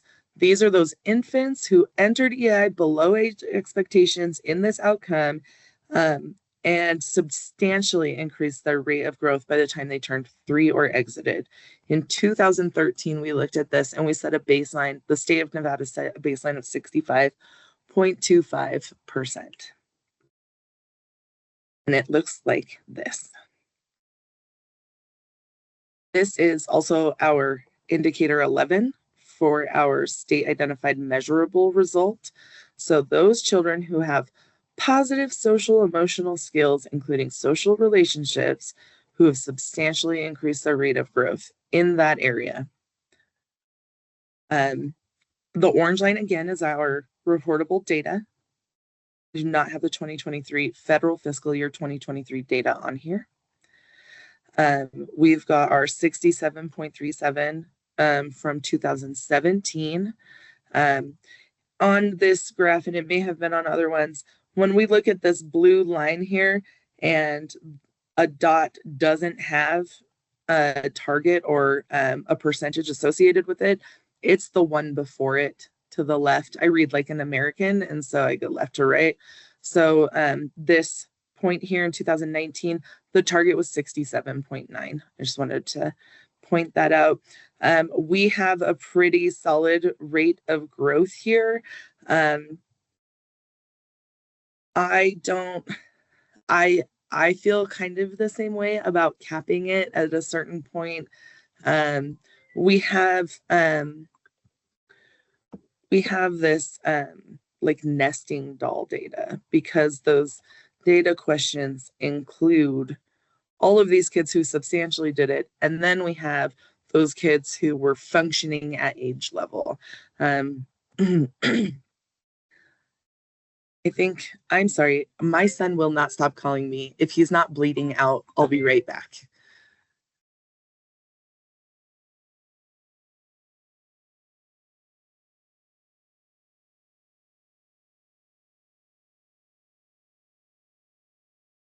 Just say public meeting at a teenager and they just hang up. Excuse me for that. Sorry, everyone. So this partners with summary statement to those kids who really made it. Now you can see that for 17 and 18, we did not meet the standard or the target, but we also didn't have slippage across those 2 years. Every year since 2019, we have hit our target without slippage. Now, it doesn't mean that in 2023 data isn't going to show a slippage. It may. For this one, I mean, I think it's safe to cap things. I know that India and I talked about this morning. I know that we want to push the targets a little also. And so if anyone would like to dig in on this one, because it also affects our 11, I'm going to bring up indicator specific guidance for C3. We haven't changed our assessment tools. Our data are improving. So it's the same thing, look at trends. And this one doesn't have any of those special 95% pieces to it. So open for discussion.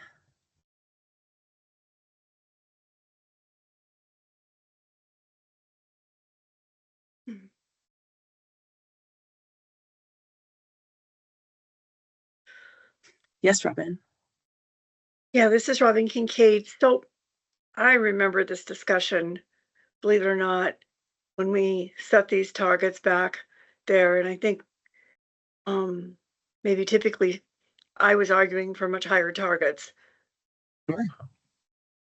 But so I would like to once again make the case that I think we're showing this trend that we know how to measure this. Maybe we're doing a better job in reporting it. Maybe we're talking with families more as we are discussing the increases. So I would certainly like to see something in the 70s, even high 70s as a target. I think we've earned it. We'd like to see that we don't, go back and say, oh no, we better stay in the 60s to be safe. I think we have to aim high, and we have to also reward the growth that we're seeing. Thank you.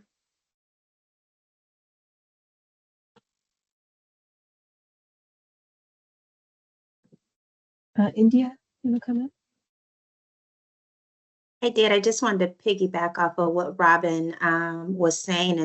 And I know you guys see that indicator 11 up there. So this is a separate indicator, the data that we include in the indicator 11, which is our state systemic improvement plan.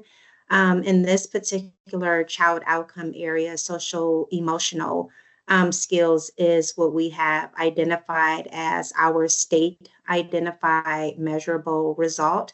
And so we have been putting a lot of work into this specific outcome area, which again, it overlaps in between the other three child outcome areas as well, which also includes the pyramid model work that the state has been doing. So I think because we have really been targeting this area, and the reason that we targeted this area is because we saw that years ago, I can't remember when I think it was back in 2006, 8, somewhere around there, where we had to start reporting for indicator 11. It was decision made by the stakeholders that social emotional was the area that we really needed to hone in on and put our efforts in, and because we were not doing well in that area at the time. And I think as a result of that and the work that all of the state programs and community providers and the assistance that has been provided, we are seeing this improvement for children by the time they exit in this area. And so I say that not to say, have an opinion about a target, but I do think that we need to recognize that the work that has been done over the years is really showing here. If you look at that, the projections of the data that we have back from 2017 through 2022, it has greatly increased. So that is something that should be celebrated, because a lot of work has gone into that, and it's continuing to go into that.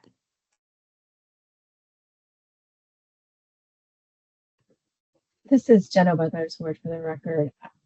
I agree with that. And I like, I can see the pyramid model, like 2019 is so that's a really great indication and celebration. And I agree with Robin that our data indicates that our target should be higher.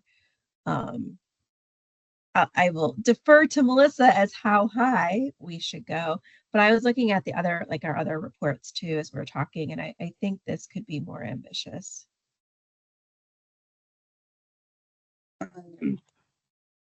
So this one holds hands with its summary statement too. So we have, and I'm looking at so many screens now. I just want to break it down just a little bit. We have children in C, which is been to improve to a level near same age peers, but did not reach it. And toddlers reported in D who improved functioning to reach a level comparable to their same aged peers. And then divided by A, B, C, D. When we look over here, they hold hands, but they're not completely dependent on what they're hand holders, but not codependent. When we look at summary statement 2, that's D, which is those kids who improved to reach a comparable level, plus E, which are those kids who maintained at a level comparable to same aged peers. So that D level is in both of them. So it might be about expanding D, if that makes sense, as well as improving E when we look at statement 2.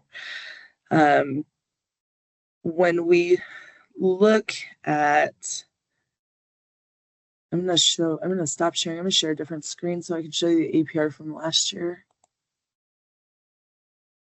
So this is outcome A, 22-23 federal year report. So this is the one we turned in earlier this year. So this 22.94 is included in both the 79 and the 28 here. And so we don't want 100% of kids in levels A through D. We want to see kids in D and E improve or grow that percentage. So I appreciate the talk about like setting that higher standard or that higher target. But this one, again, has not been the problem for this section of the APR. It's always the two statements for us. And so that's why I wanted to pause here, because if we can't say that we want 100% of kids here and like 100% of kids here, if that makes sense. We gotta start splitting until we are really just holding hands across D. So I'm gonna go back to sharing this just so we can look at it again. So we've got C plus D divided by A through D, and then we've got D and E divided by A through E. So it's these kids are it's hard for me to be able to tell because I don't get to see other states. I don't look at other states' APRs.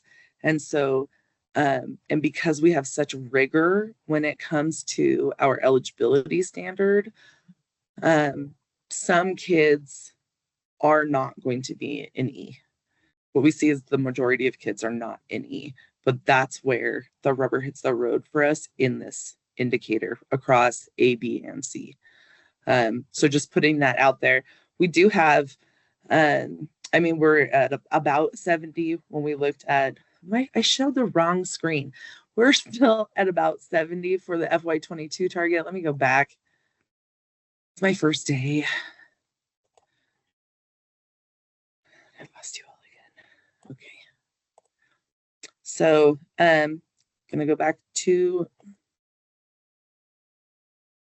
here. I think we're safe if we push the target up and where I don't think the concern should be whether or not we're safe. But that's just the vocabulary I used. So I'm good for whatever's good for the group. But I don't know that it's realistic to think that we would have 100% of kids in this, because then unless they're all sitting in D, it's A2. That's the summary statement. So those kids who got to within age expectations and maintained that before their exit. Does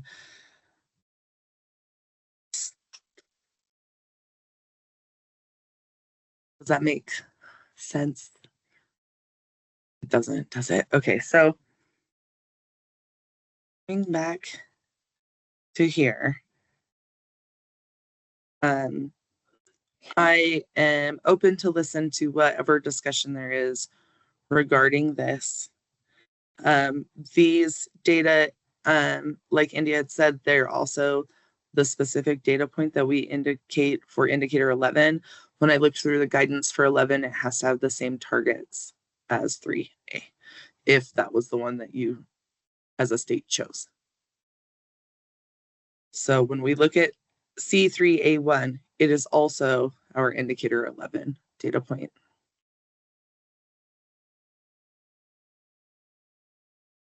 Sarah? This is Sarah Worsman for the record. Thank you, Melissa. Is other states' target data typically not public information? I know, I'm sure it's out there. Okay, I was just wondering if we have any relationships too with other states that we could collaborate on to make more informed decisions, or focus our targets. I mean, I work with data managers from other states. That's not something that OSEP or NETA has pointed us to, except to like meet with them and talk. You have programs in health, you have programs in education, you have programs embedded in their Part B. Their eligibility may be totally different. So those children who reach age expectations, they have a broader, in other states, may have a broader way to, or have better numbers, because they've got, they're capturing this many kids, and we're getting kids who have this specific 25, 25 or 50 or medical. And so like for example, Washington, DC, like there's such a low population of children under 5 in that specific area of the nation that they try to get every single kid they can. They even do the extension for the 3 to 5 kids. And their eligibility is not as rigorous as ours. And so those things affect it also. And without understanding those, I wouldn't know which states to necessarily look at. Also, we chose a social emotional SIMR previous to OSEP saying that all states needed a social emotional SIMR. And so for some states, this is new also. And we've got like longitudinal data that we've been able to look at and improve with our program trainings. So I do appreciate that, though. It would be nice to have somebody to pick their brain other than just the data manager meetings. So I heard Rob. Oh, go ahead. Sorry. This is Jenna Weglarz-Ward for the record. I think the way you explained it is actually really nice with that other indicator. And so I was wondering if you could flip to the next one where we had this one, because I think when you look at those paired together, what we actually do really want is this number to go up, right?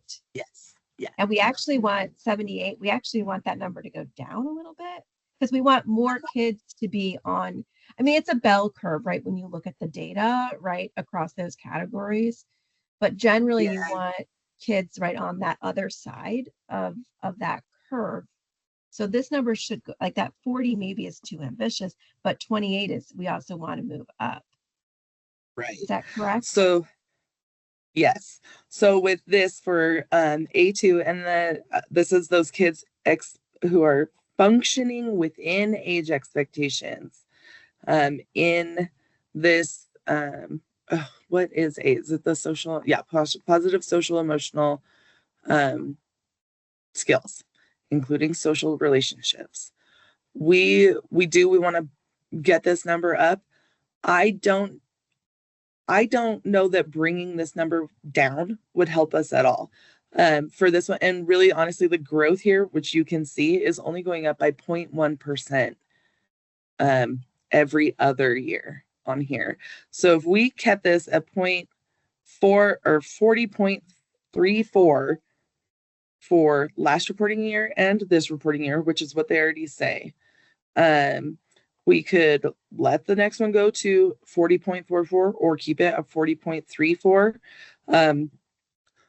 But we're talking about 12% difference here when we look at 28 compared to 28% compared to a 12% difference, like, excuse me, that's like 50% growth that we'd be looking at just for that piece. I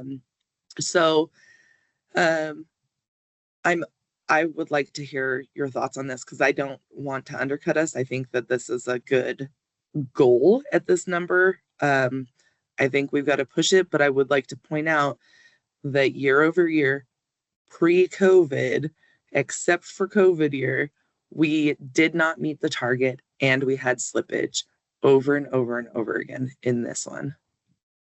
Except for that 20 to 21 year where we didn't meet the target, but we also didn't have slippage because we came up like 0.6 or 0.7%.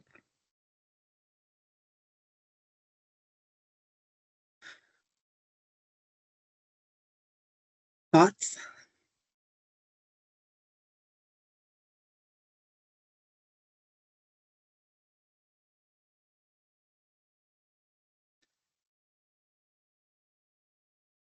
So Melissa, do you have recommendations for us? Like you would recommend?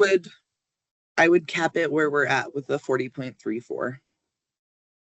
And then I'll go back to baseline data here was 39.94. So we've come down in our reported data from our baseline 11 years ago. I think this one, we kept it at 40.34, or we let it sit at 43.4, 43.4, 44.4, 44.4, and we just push for improvements on this one, but I wouldn't bring it down. I don't want any of the targets to come down.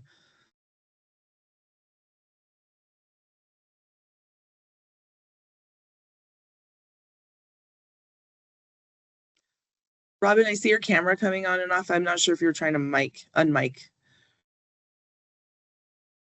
She's probably just got someone in her office.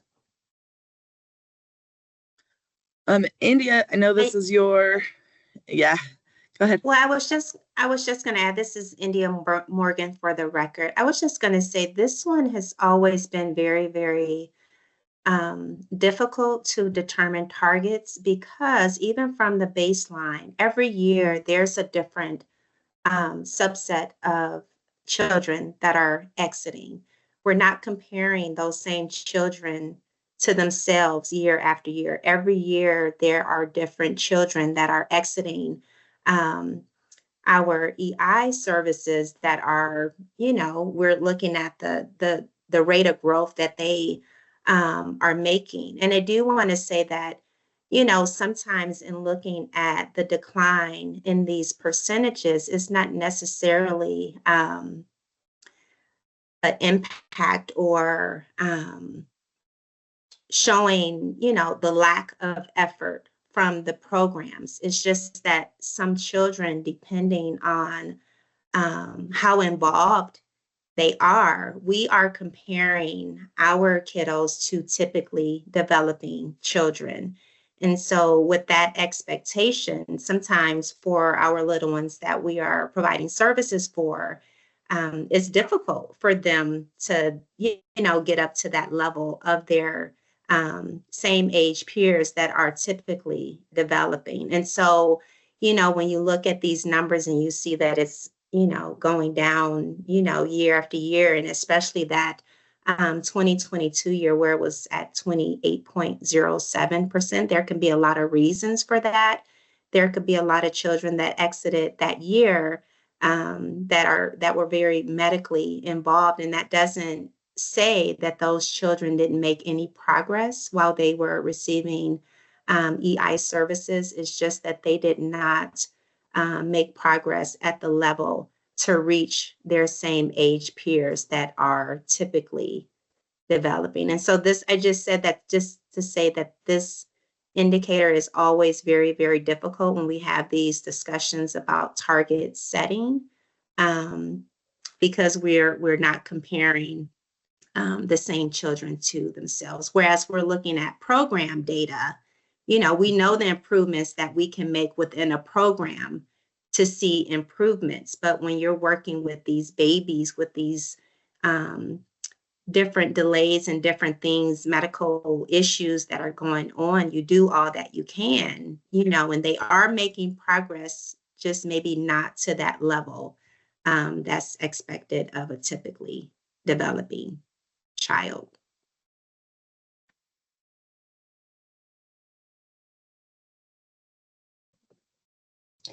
Thanks, India. So, Melissa, what I think I'm hearing is that we should keep the recommended targets that you provided.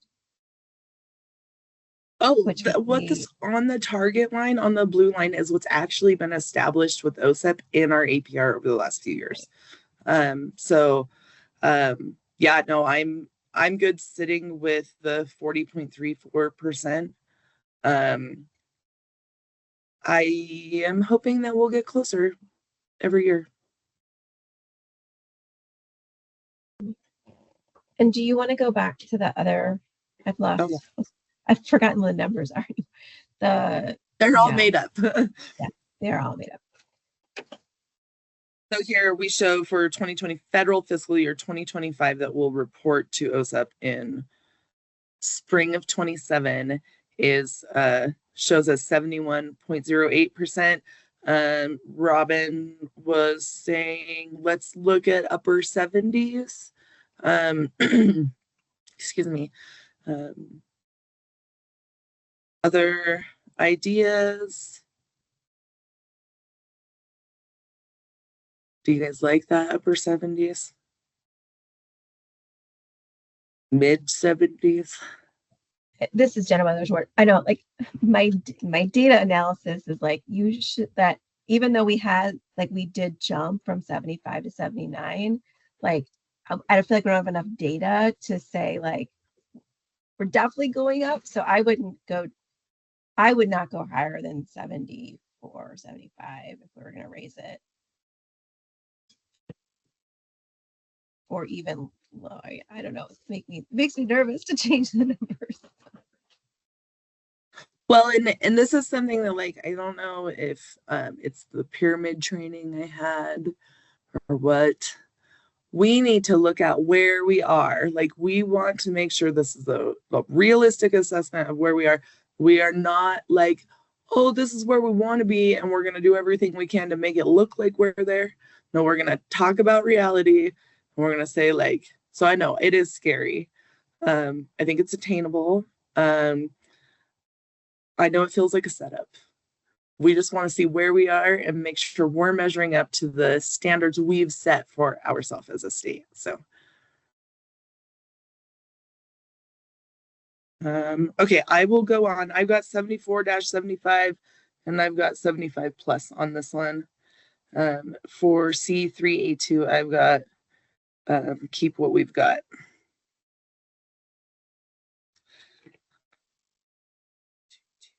Okay.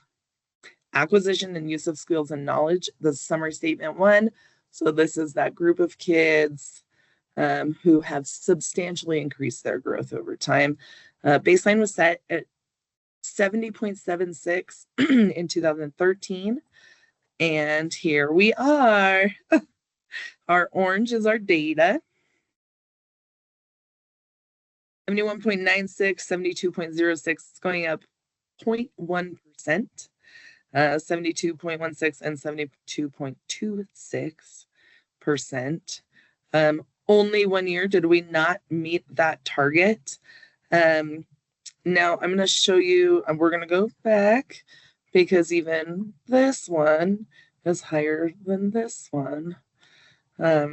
So it may be that we look at those together. I know these aren't married, but we are here with, we were just under 72%, and now we're just over 72.25%. I'm going to move my APR so I can see what we're looking at from before. Excuse me. The 79.64%, like these outcome statements for ones, we're pretty golden on these. Met target, no slippage. Since you've seen this, and this 2019 was the year that we didn't make it and there was slippage. So those are always really exciting. What about 38.24 was our baseline for this data. And this graph looks just like the other one, right? So this is our summary statement 2 for outcome B, which is acquisition of use of knowledge and skills, including early language and communication. I can tell you that on our last reported year, only 3.1% of kids maintained functioning at a level comparable to their same age peers. So that's our E group in there. And then that came to the 26.55% when it was added to the 23.45% of those kids who reached a level comparable to same age peers, improved functioning to reach to that level, not the maintained kids. Haven't met this target since 2017. The 22 year was the year we had slippage on this, aside from 17 and 18 to their following years. So last year we did not meet this target and we had slippage. I'm going to show you again going backward. Baseline 38.24. So we're below our baseline by a bit. When we look at the B1 for acquisition and use of knowledge, the baseline was 70.76. We have come up from that. We had 1 year we were below that. I think that, oh, good, Robin, you're back. Or you've been here, your camera was off. This one, I think that will probably mirror what we see in that summary statement 1 for A1 or C3A1.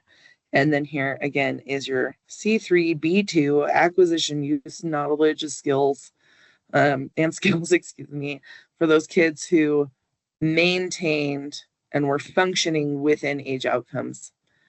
And we can see that over the last 7 or 8 years, we have only grown that target percentage by 0.3%. This is one that I would probably say we maintain and we push real hard to improve our data. And by that, I mean folks at programs continue to work hard with the families that they have and they serve. Any discussion here? Any numbers you like?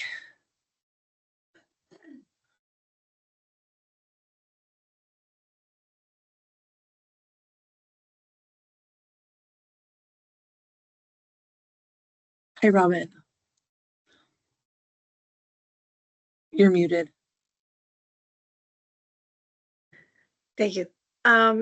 This is Robin Kincaid. I realize today we're setting targets, but at some point we have to have conversations about strategies and even looking at maybe what have been contributing factors in maybe not meeting targets. And I would want to go back to the report that was done with Aging and Disability about the frequency of services. The other contributing factor that maybe we just have to look and explore would be the lack of, for example, speech therapists and how that's impacted overall delivery of services. So I don't know if those two things, I think that there's been a trend downward to reduce services by just basically from that report.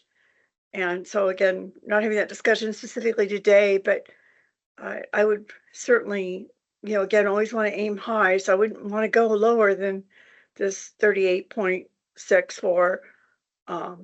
But we also need to aim higher on the other graph that you showed, because the trend line shows that, again, it's hard to answer these questions just by looking at these numbers, but we can have further discussions.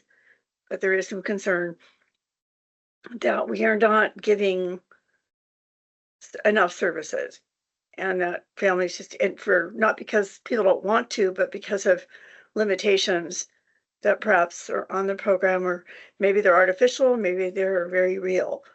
But just want to explore some of those at a later time. Thank you.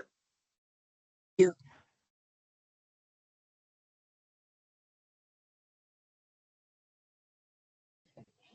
This is Jenna Weglarz-Ward for the record. It looks like this is similar to the social emotional domain, where at least this one, the B1, the trend looks like we could raise this target a little bit. The other one, the B2, the next row, I think we should maintain it. Just looking at the trends. And I think Rhonda had a comment too. Yeah, can we switch back to the other sheet? Do you want the first set of outcomes or this one's partner? This one's partner, please. So, when you see, I mean, I guess the slippage, because of the way that this chart looks like it's measured in these 5% increments, it looks, I don't know, what is that, like almost 7 points, 7 percentage points. Yes. I think to Robin's point, it's hard to not, and I think to, I'm gonna struggle with your name. Elandia, I'm sorry, Elandria. It's India. India, thank you. I think it's hard because it's hard to know what we're comparing year to year to. And so then I always just get very curious to wonder, like, what is it? Well, we know some things happened in 2020, 2021, 2022 with children, young children especially, and, you know, their growth and development because of the pandemic. And so it's interesting to kind of note this trend down so significantly from just 1 year.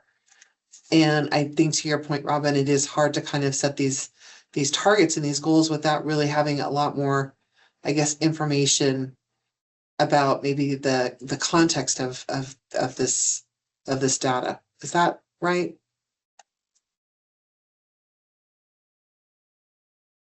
So that's all in the narrative when we have to provide reasons for slippage. And I'm sorry, it was just so wordy. I didn't provide you with that. It is in the APR that we have referenced, and should have been in your packet, but maybe it was just that you had it from previously. It is online also. So what I see in B2 specifically for acquisition and use of knowledge and skills, we looked at child's length of time in service, eligibility category, and their age at entry. We saw kids with differing diagnoses, different abilities, different outcomes. We see that the state EI programs really do serve the majority of infants who are have a diagnosed medical condition. Some of those children will not reach D or E for those groups. They do require the highest involvement to meet their medical and overall developmental needs. So their change in trajectory is not sufficient to move closer to their same-aged peers. Other contributing factors, critical personnel shortages throughout the reporting period, and this was from June of 21 through,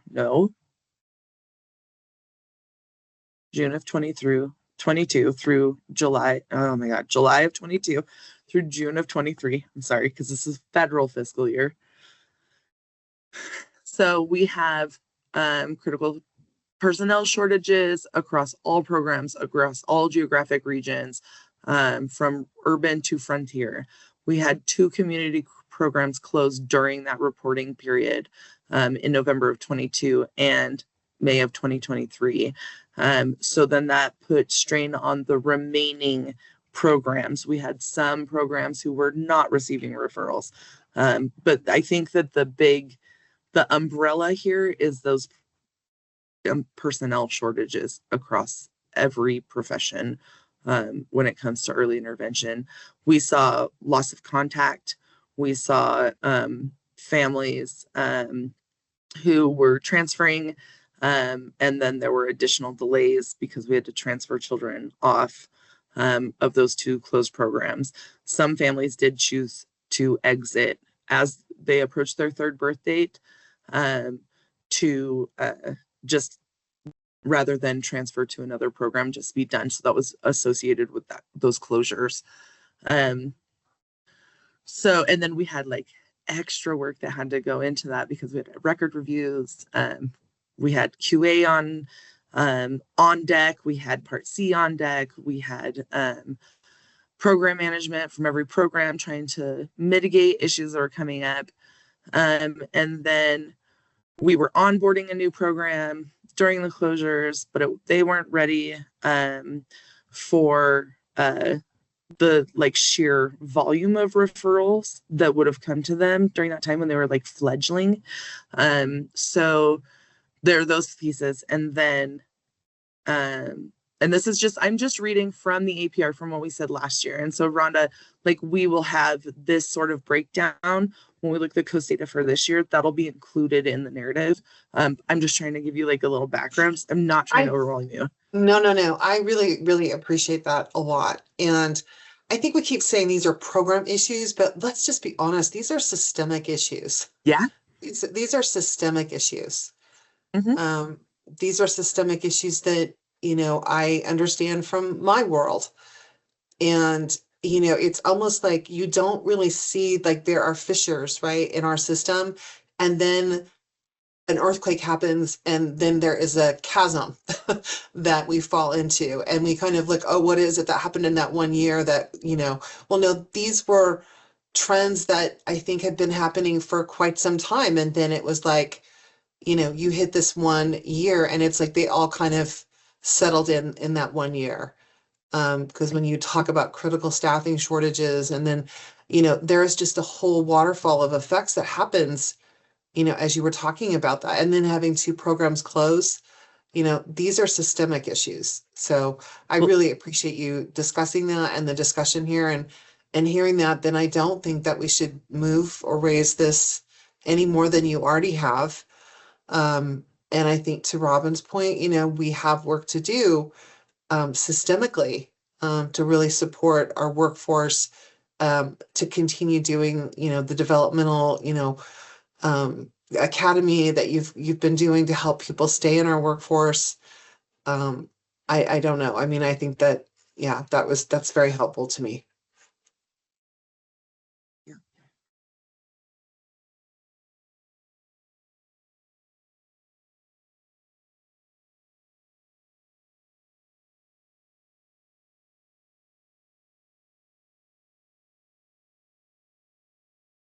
Right. Would anyone like to respond to Rhonda? I know that we're running out of time. I will be talking a lot about the APR for the next 2 months, and so I'd really like some targets to be able to move forward as I produce that and the portal opens. So any discussion or questions are appreciated. I heard maybe keep it.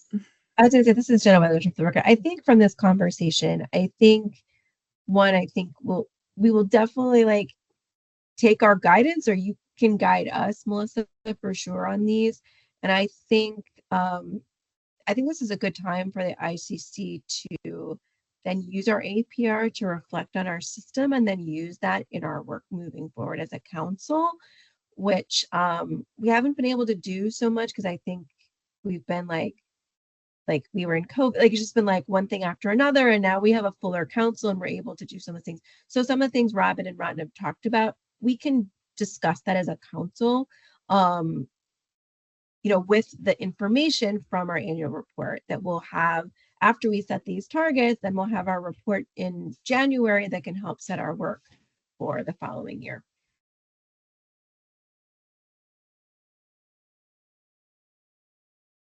All right, I am going to move on to C3. All the other ones are way easier than this.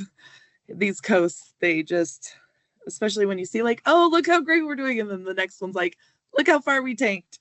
So C1 or C3, C1, appropriate behaviors to meet their needs. Summary statement 1, baseline was 66.08. And here we are. Our target was started at 66.28, at least as far back as I went, in 2017. And we're looking at 66.58. These data are very closely related, looking to that statement A and statement B1. So this may be one that we want to bring closer. The 3A1 and 3B1, we looked at maintaining, or maybe a 74, 75 around there. That might be appropriate here. We have seen some growth. Appropriate use of behaviors to meet their needs. Yeah, last year we had the 77.1 to meet the target. And then I'm going to show you the partner here, if I could figure out where I'm clicking. And the baseline for the second part of that, the second statement of that, was 41.7% set in 2017. And well, look at that. It looks just like the other two. Now this one has the percentages going up 0.1% every other year. This 31% isn't as low as the 28% that we saw on the last one. or 26.55, and then 8.07. So this may be one to cap it, and we'll push for system improvements, supporting out in the system. I think part of this is that, I mean, we do have those kids who have differing diagnoses and that sort of thing that we cannot necessarily help. Those kids who make progress, but their change in trajectory will not be sufficient to move closer to their same age peers. So discussion around this one. Are there numbers that you folks like? You want to keep it? You want to double it? And I'll go back to C1. So these are appropriate behaviors to meet your needs. And see, this target looks like the ocean horizon, like not even close to the data that we're reporting out. And so I think that it could probably mirror the others. And if we get too close to the sun, well, then that's where we're at, and we will address that when we get there. Or it may be that we want to keep it the same. This one, same thing. I wouldn't go much higher until we address what's going on, but I don't like reducing them either. Robin? Oh, you're muted again. Sorry, keep doing that. So yeah, I think this is very similar. We keep this one somewhat the same, that the picture you have, and then the C1, we need to increase it. I remember once again, we were fighting really hard to get out of the 60s in some of those numbers, but I mean, there was just too much concern and worry. But I mean, look what pyramid model and a lot of that implementation, I think did have some effect on some of these numbers. The other thing that I wanted to understand too is I don't really see in the professional development any training for these outcomes and the report. You know, they have to fill out the form. Is that something that's done more in isolation or by program and not done in the professional development center? Because I also wonder if that's a factor. Is that impacting this data because of an unfamiliarity of how to look at those observations and calculate and fill out the forms to determine the progress? That question makes sense? Do you guys understand what I'm talking about? Okay. Lorianne? Hi, this is Lorianne Molina Level for the record. Thanks, Melissa. Thank you, Robin, for the question. We call that COAST training, Child Outcome Summary training. That is typically being done within mentoring programs at the local level. So programs are required to train their new hires. The system does have some new hire training that is provided by the quality assurance team. And there are also trainings provided for brand new programs that are entering the system. So before they can even receive child referrals, they must receive training on this. And that typically is provided by the quality assurance team. And we can request from the quality assurance team, some information about how those trainings are going, and also see if that's something that we should consider partnering more on.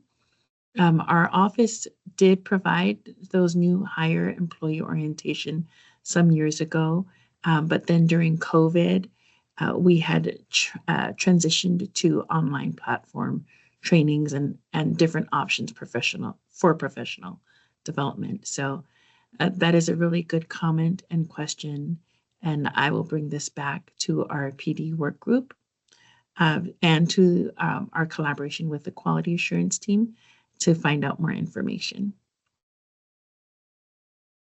Okay, this is Robin. Thank you very much for that information. It just seems like that if you're going to be someone who is filling out that form, that you have to have mentoring. You have to have real examples.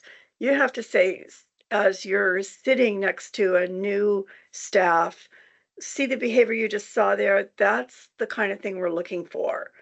And the online trainings, I'm sure, are very good, but I don't know if there is any questions about generalization, whether or not what you get in content that you can apply when you're in the field without maybe some coaching or mentoring in the field. So I'm just questioning whether or not all the new hires, and again, not putting blame anywhere, but could that be theoretically a possible contributing factor? And then the consistency of the training.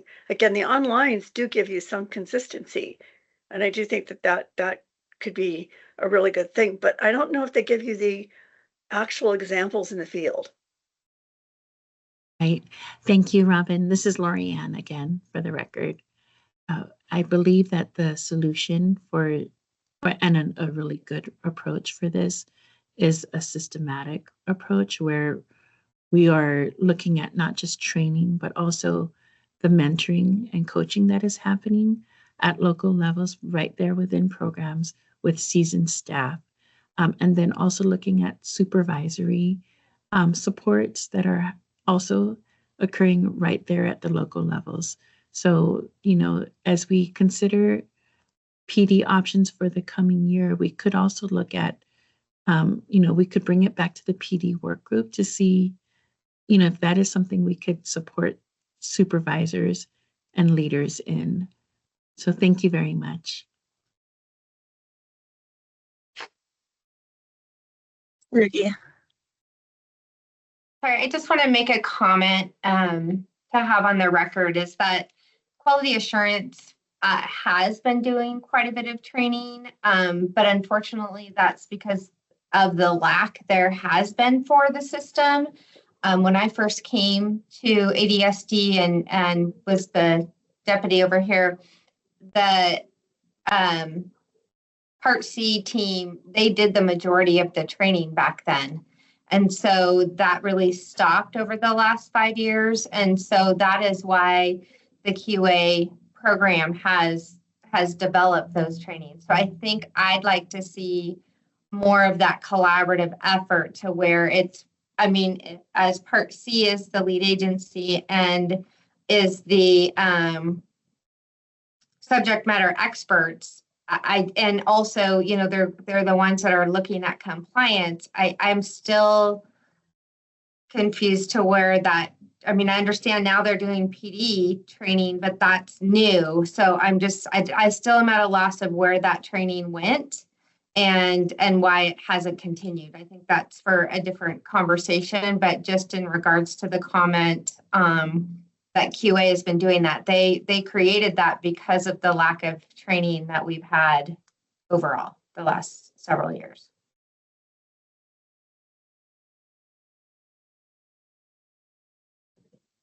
Lorianne?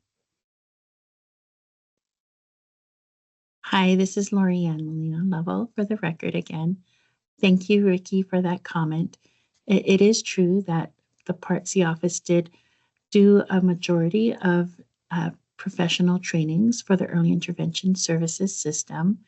And I wanted to acknowledge the federal regulations for the comprehensive system of personnel development, or the CSPD, the comprehensive system of personnel development, which according to IDEA shows that it is a systematic approach of stakeholders working together to provide professional development for the system, and not meant for any single program to do alone. And so over the past several years, we have seen some shifts in providing what was needed immediately for programs. And that was for initially during COVID for provider retention. So we appreciate seeing this data and hearing the comments, as well as reviewing the system study as we consider how we can continue providing support and leading the CSPD, as well as collaborating within that CSPD. And that could include some of these types of trainings coming back, as well as, spreading those out in ways that are reasonable and that make sense for the system. We really appreciate the quality assurance team and all programs who are also performing their own PD right at their local levels. I can share from my experience when I was a developmental specialist and a supervisor that a majority of trainings were provided right in-house, and they were very effective, and they followed the corrective action or the points as advised by the Part C office. So we could consider returning to that as well, if that makes sense for the system. Again, I'll take these comments and feedback, which are really helpful and valuable. I'll take these back to the PD work group. So thank you. Okay, this is Jenna Weglarz-Ward for the record. First, I want to do a check-in because we've been going for 90 minutes and we still have some things to go. So mostly Melissa, if we need to take a break, we could take a quick break. And then also moving forward too, is that I don't disagree that we can look at some of these things and reflect on our system, what we're doing well and some areas of improvement or support. And with that, this is to really set those targets. So I appreciate the conversation, but also in the interest of time, I want to focus on the target setting so that we can really get these done so that we can then really have the data that would be helpful for us then to discuss those systems level changes.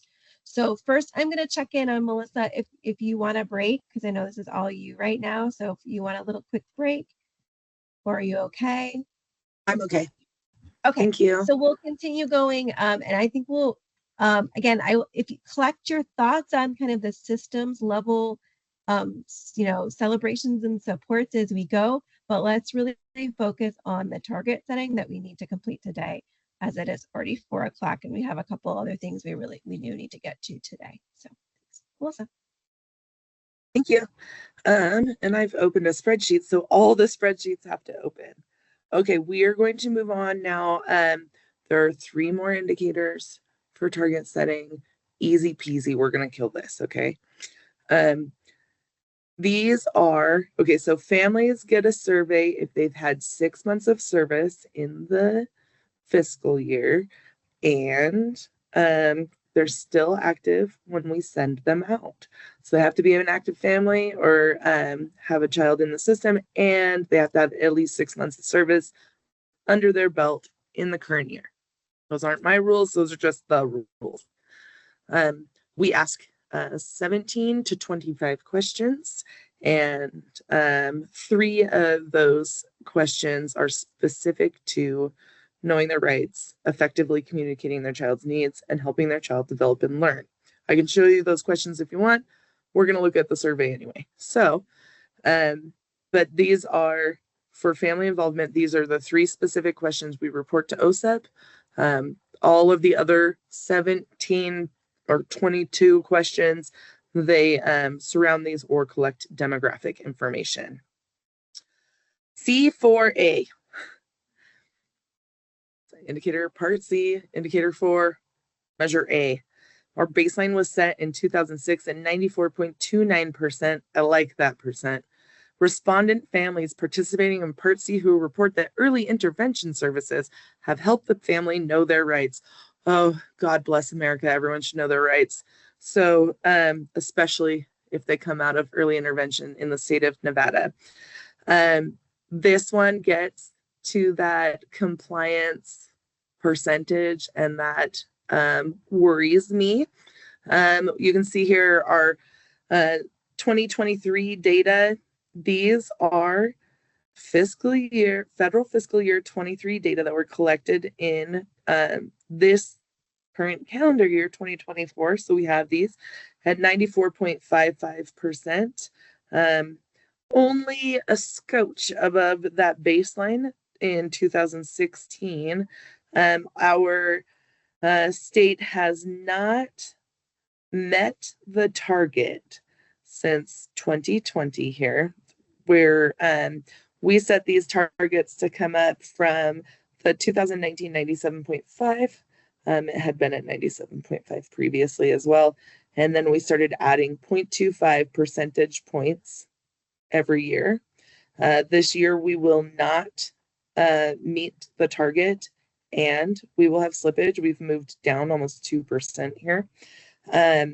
This is one of those ones that I would say that parking us at 98.5% would probably be good. We get very close to those compliance indicators. Other than that, in my heart of hearts, I really do think 100% of families should know their rights.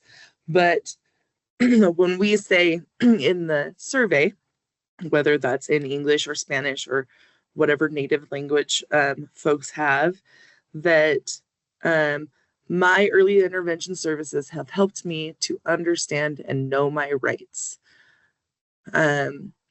We need to make sure that we give ourselves like a little bit of flexibility in there because so many of us use jargon. So we might call them procedural safeguards. And so all the time the DS is talking to me about procedural safeguards. Now they're asking me about my rights. They've never opened the parent handbook. Like I just sign. It's like the HIPAA line. I just sign it. So we might be safe going up to 99. Safe is not an accurate word. Please excuse me for that. I think we'd be well set to reach a goal of 98.5% of families knowing their rights on our survey. This is not return. This is not the number of surveys we got back. Of those families that responded, this is the percentage that agreed or strongly agreed with the statement. These three come together. So we've got know our rights. For the second one, for indicator 4B, those who report that early intervention services have helped the family effectively communicate their child's needs, or I said their children's, that was, I must have pulled that out of the APR. I usually say their child's needs. 2006, 91.32%. And here we are lower than our baseline this year. We set this up when we went through and reset targets to grow at 0.25% a year, just like the other ones, or just like the last one, I should say. So this year we are about 9% under, 8.5%, 9% under what our target was. We did not meet the target. We have slippage. I don't know it. I think allowing us to chop it at 97.5 might be good. Allowing it to continue to grow to the 98%, also fair game. 89.82% doesn't meet the baseline. It would never have met a target set before it. So, and the only time for effectively communicating your child's needs, the only time that this target was met was in 2017, and it was a 96 was the target. 96.02 is what we met that target with, but we have not met the target since. And except for those 2 years, we've had slippage as well. All right. For the last one, and I know that's very small, and I will read it to you, but the respondent families participating in Part C who report that EI services have helped them, have helped the family help their children develop and learn. So my early intervention services have helped me help my child develop and learn. Which really is part of our true purpose here, right? So the baseline here, 2006 at 91%. And I've included in the smaller piece here, the mandatory action that we need to take in the upcoming APR. So the one that you'll see in January, the Federal Fiscal Year 23 SPP APR. The state must report whether The response data are representative of the demographics of infants, toddlers, and families enrolled in Part C, and if not, the actions the state is taking to address this issue. The state must also include its analysis of the extent to which the demographics of the families responding are representative of the population. Pam and I talk about this all the time. It's very exciting in our office. So here we have that 0.25% growth. So I know this is very close here. This 95.25% is the target number there. The 95 is the data. These data did not meet the mark. In 2023, we will not meet the target. We wouldn't even meet the target if we chopped it at the 95.25%. But we do not have slippage. We did not slip a whole percentage point. On this, it looks very drastic. I could not show you the graph with a 0 to 100. It was just two lines laying on one another, pretty much. So this might be one we allow to continue to grow through 2025. Looking at the template, I don't see anything past 2025 yet. OSEP may or may not be going through their own transitions. So for this one, we will need to explain why. Well, we won't have to explain slippage, but we did not meet the target here, so we will have to address that. Yes, ma'am, I'm ready. Any ma'am. Yes, Robin. Okay, this is Robin Kincaid. For all three of these, I would be inclined to recommend that we just keep the targets where they're at. You know, and I know this isn't the time to talk about how we could improve that, but when we do get to that time, we should do that. The other thing would be that we probably need to review these targets a little bit. It just seems like that we haven't really reset them like maybe we should have consistently. And so maybe just moving forward that we look at reviewing those. The other concern that I have, and I don't know if anybody else feels this way, but we have a tremendous amount of families that have moved into our state that have languages other than English or Spanish. And I do worry that those families come to our center. And so I still haven't learned any words of Amharic. And so I have a couple of families in particular that really struggle with understanding. They know English, they know enough English to get by, but there are still a lot of concepts that are difficult for them. So I don't know if we're, again, maybe when we go to talk about how we can improve, we talk about, are we making sure that we're addressing the needs of families with unique or not as common language needs. And so that would be down the road, but I would keep them the same, but that's up to others. Thank you, Robin. I'm sorry, it's so nice to hear someone say Amharic out loud because I see it more and more in our system. I know that Mary has worked on getting things translated so that those documents are up to date in all kinds of languages. The family survey we'll talk about after 5 and 6. And because we do have like timeline stuff, we want to make sure to talk about those additional questions. I think it's on there twice, but we have, because it's on there twice, I'm going to talk about it twice. Sorry, I was opening the December one and I didn't need to. This is a representativeness calculator that has been bestowed upon us from the DAISY and ECTA folks. And it just automatically tells you whether or not the families in your population or your data are representative. This is not complete. I just wanted you to see this. And this is their example. This is not our data. These are our data. So we can see when we look at these populations that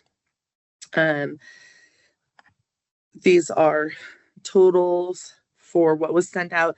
And you'll notice one group is missing, and that's on purpose. And I didn't design it that way because the race ethnicity stuff confuses me sometimes anyway. Hispanic is pulled out because it's an ethnicity, not a race.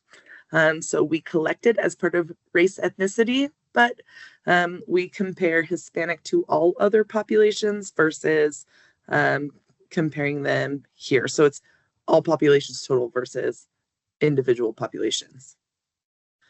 So here we have the ability to see that our returns for African Americans and American Indian or Alaska Natives are not representative. Asian, Pacific Islander, and white returns were, but the MENA and more than one race, because some are not actually indicated on them, we find that overall our race is not representative. I'm bringing this up because we have to have this representativeness conversation. Race ethnicity is not the only demographic that we look at, and it's certainly not what OSEP wants to hear about because we have to talk about it anyway. So we have Hispanic versus non-Hispanic when we look at responses or how we sent it out. And then we have respondent language. Now we have had families write it on there or not indicate. And so it gets a little messy with us. For English and Spanish, super easy for us because it's coming in on an English form and everything's written in English, or it's coming in on a Spanish form and things are written in Spanish, or they're doing it online and they're choosing one version of the survey or another. So this year, these are data from last year. This coming year, which we will talk about, we're looking at having it translated into every available language and sending hard copies to families with their language as stated as preferred in the system needs, or and English, so that if they prefer, that they can also include the English version.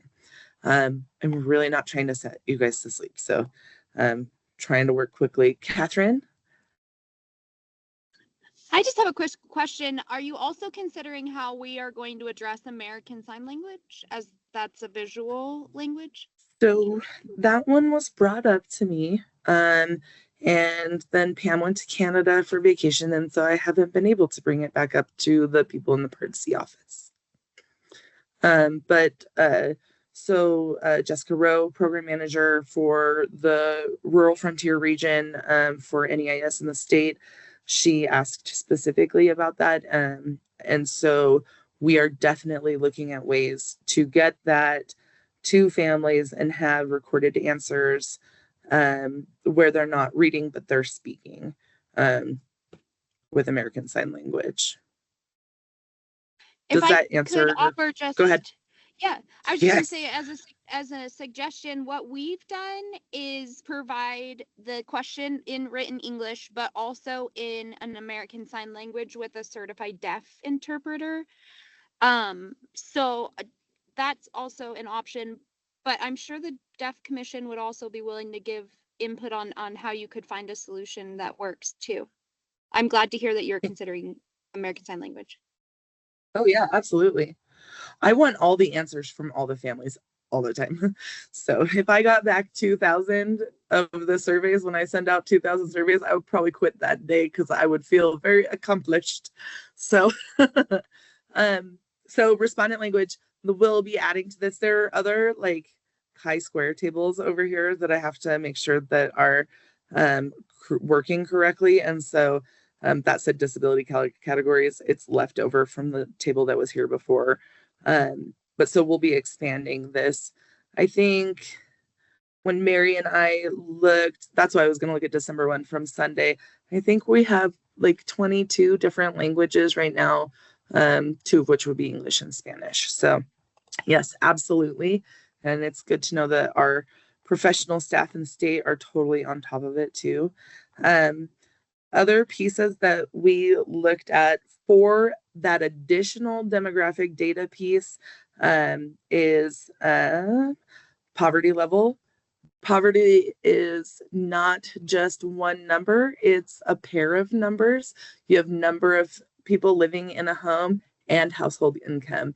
And we're having a real hard time having folks fill out household income inside our data system, or the number of family members living there.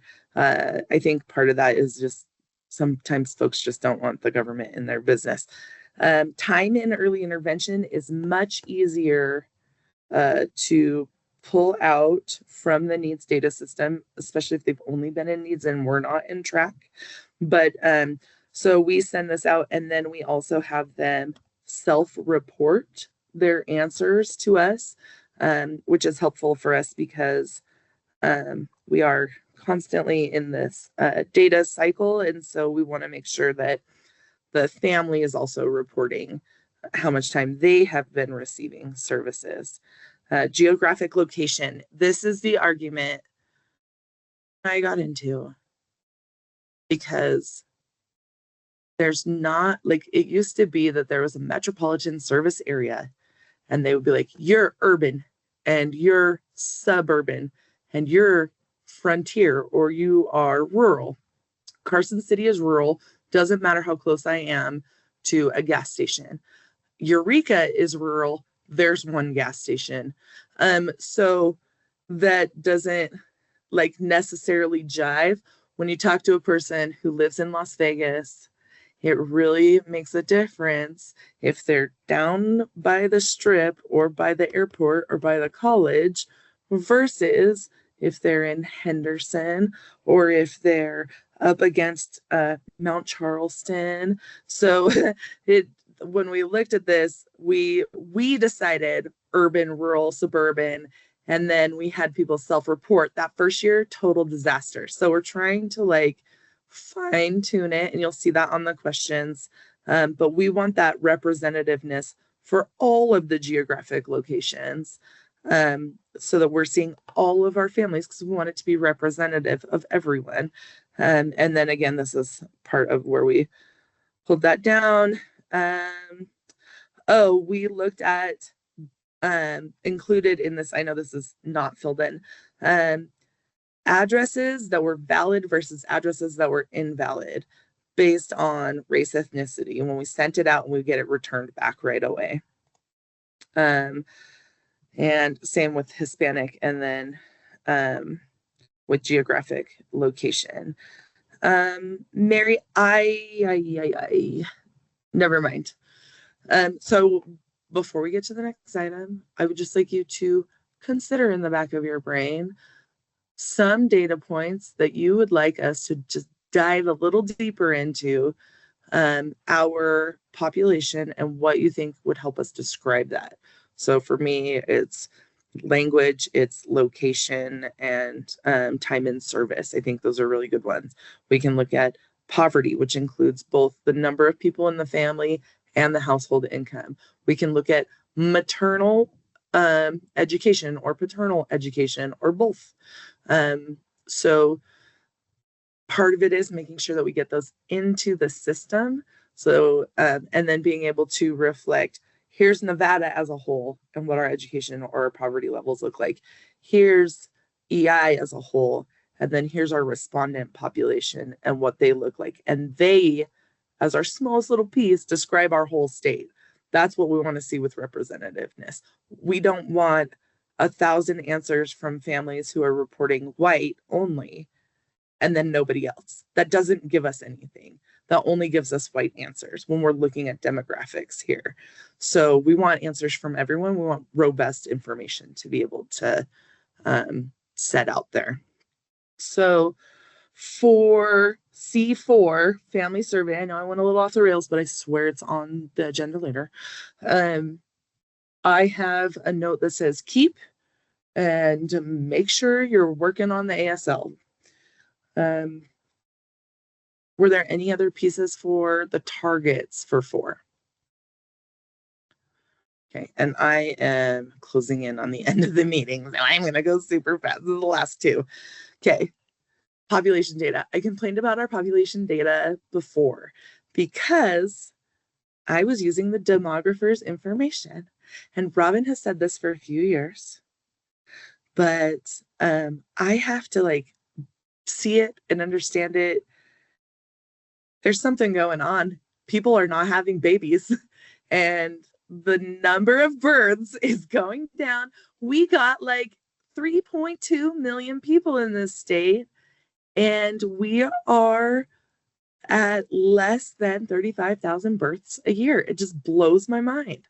So I have, for our denominator in Child Find, we look at kids for 5, those are kids 0 to 1.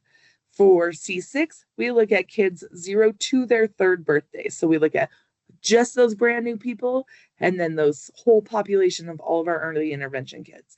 And that denominator, that total population that we're looking at those kids in, that makes a huge difference.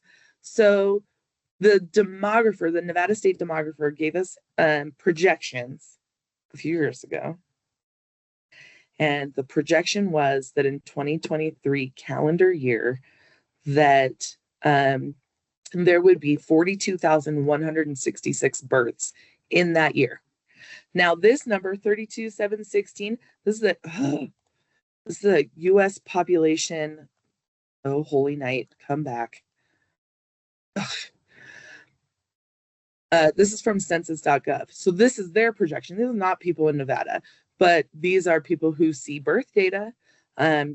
So there's a 10,000 difference there in children. We're talking about a population where we want to grab 1%. That's a big number.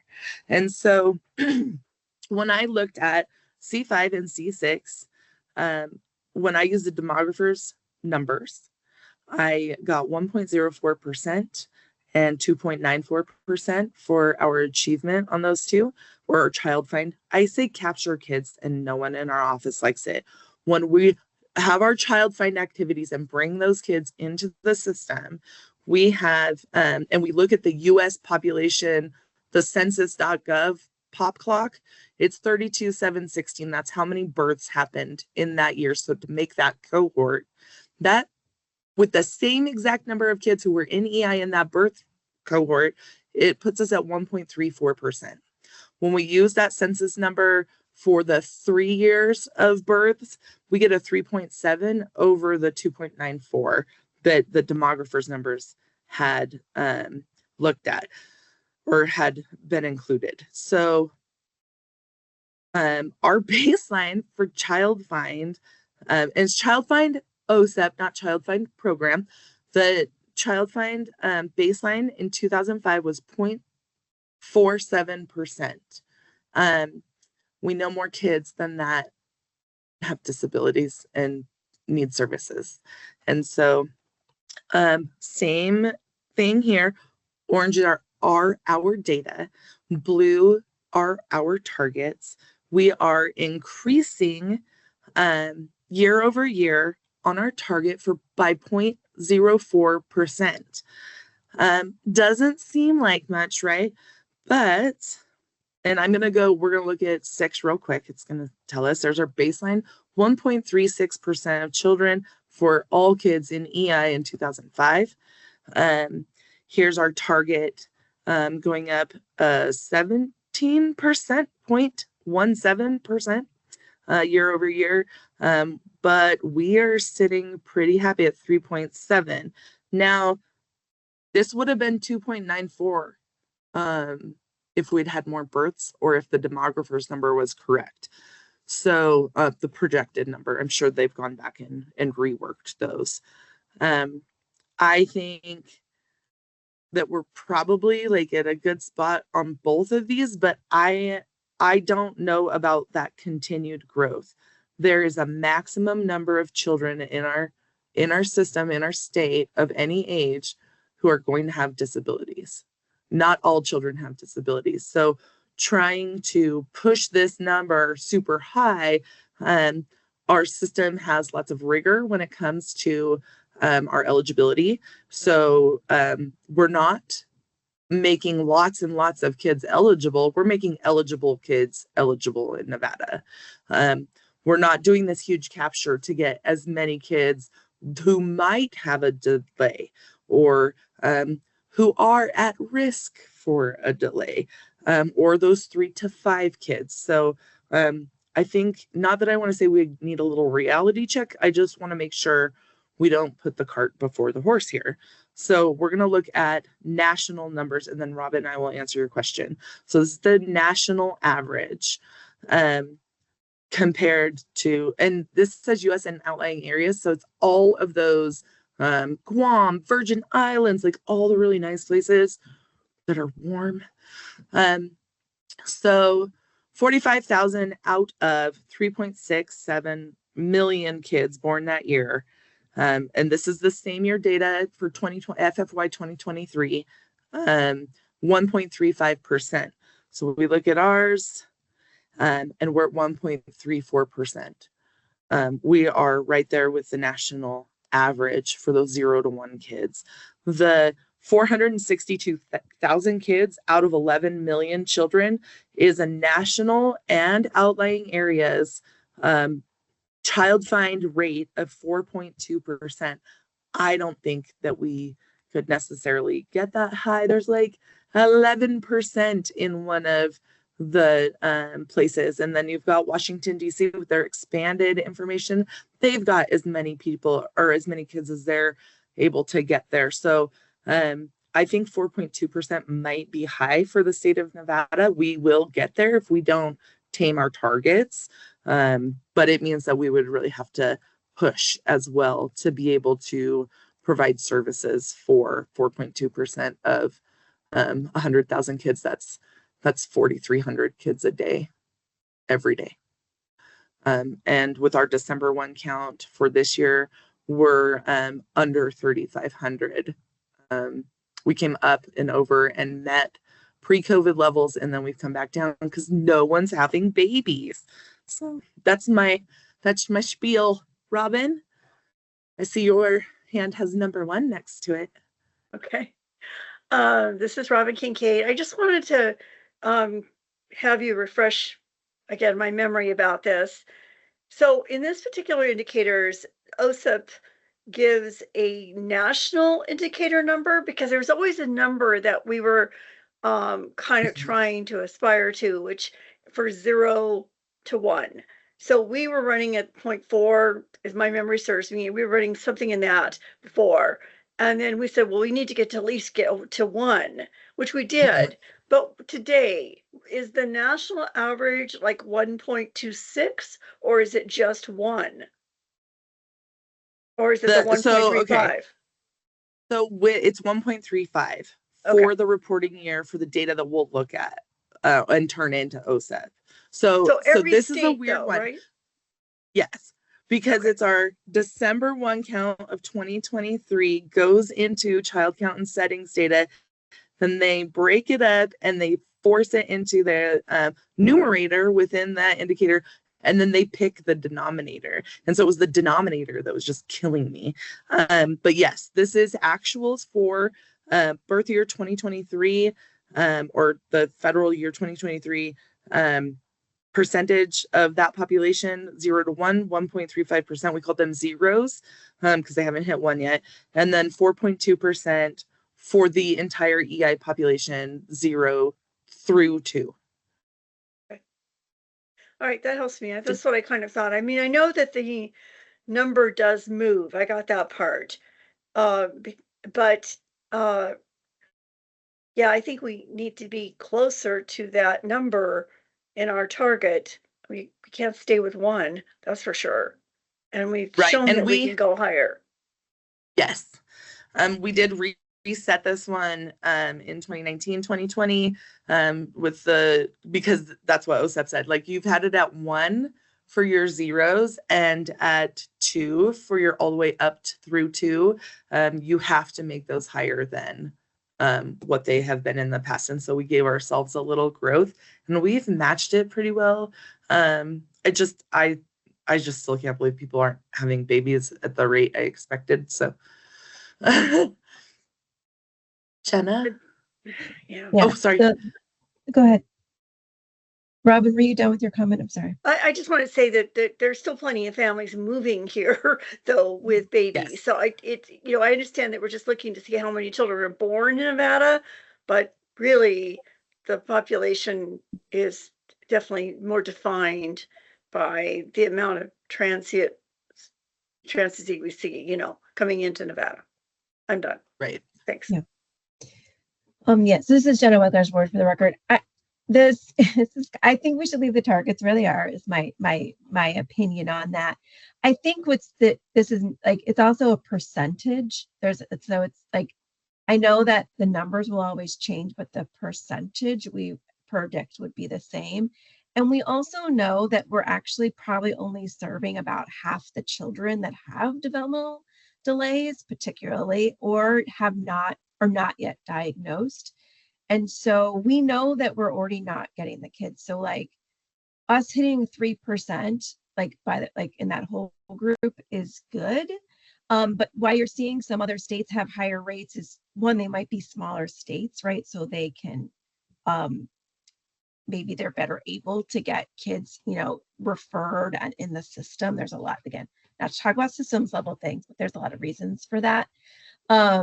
So I think that we need to keep our targets there. And then, because even though people are having less children, we're also like, autism is being diagnosed earlier and way more than it was even 5 years ago. So I think our percentages will continue to go up, in my opinion. If we continue our child find efforts and dissemination and information, we want to serve as many families that have children with developmental delays and disabilities as possible.